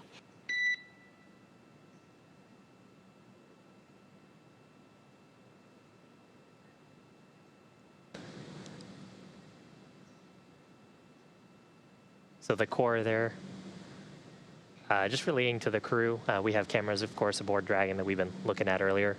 Relaying to the crew that we've had those off for their privacy so they could doff their suits, and requesting if we could come back aboard. And SpaceX, you're welcome to come on board at this time, and we've just wrapped up our timer for suit drying. Copy all. Thank you so much. And Doug there referring to the drying time for the suits. So, of course, any perspiration, any wetness in the suits just from having people in them, we want to try to dry that out, make sure that the suits are nice and clean, wouldn't have any possibility of getting kind of gross or building up any sort of microbes. In fact, when we got first to station, we did a longer drying period, and the crew wiped down the suits with some cleaning wipes just to make sure that there was nothing that would grow in there for the 2 months that we were on station, and conducting a similar operation right now. So another walkthrough of everything that's happened today. If you're joining us now, or if you weren't here for the start of our broadcast, we joined the International Space Station while the astronauts were still on board the space station with their other 3 counterparts. That's NASA's Chris Cassidy and Anatoly Ivanishin and Ivan Wagner of Roscosmos. And then we saw the crew board the Crew Dragon, say, you know, farewell, and don their suits or put their suits on and close that hatch of Crew Dragon, followed up shortly by NASA astronaut Chris Cassidy closing the hatch on the space station side, known as the APAS hatch. We then stepped into the vestibule depressurization. That's the space in between the hatches that was exposed to vacuum whenever Crew Dragon departed. And we saw an on-time departure. Separation occurring at 4:35 p.m. Pacific time. That's 11:30 p.m. GMT, or the time used aboard the International Space Station. We had those 2 short bursts using the thrusters on Dragon and the umbilical detaching, those hooks releasing, the 12 hooks releasing Dragon from its home for the past couple of months. So after that, we saw the first 3 departure burns of Crew Dragon, those first 2 bringing bringing it up and over the International Space Station. The astronauts were then able to take off their spacesuits after that burn was completed, and then we just saw departure burn 2, which has lowered Dragon's perigee and brought it down below the International Space Station at all times. So next up for us will be departure burn 3. We're looking for that at 6:14 p.m. Pacific, 1:14 a.m. GMT. Been a pretty busy day for Bob and Doug aboard Dragon. They managed to. There's actually a view of inside the cabin. So Bob and Doug out of their spacesuits. You can actually see one of their spacesuits. It's that sort of white and gray item on the left-hand side of the screen. And then it looks like that might be Bob on the right-hand side of the screen. And we're looking at a view. You can kind of see the cargo, so the seats in front of them. Looks like they've got a spacesuit in the way of this camera. But beneath the seats, they've got some storage room where we've got about 150 kilograms of cargo. A lot of that, more than half of that actually, is scientific experiments and samples coming from the program, the research program aboard the International Space Station, which is, of course, a national laboratory. You actually had a number earlier. I think Bob and Doug combined had done 114 hours, approximately 114 hours of science in the lab while they were on the International Space Station. And of course, that doesn't count towards the upgrades that were completed outside with those battery changes that enable us to keep going further.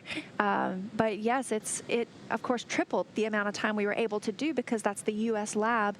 And Chris Cassidy was, prior to the arrival of Crew Dragon, doing all this work on his own.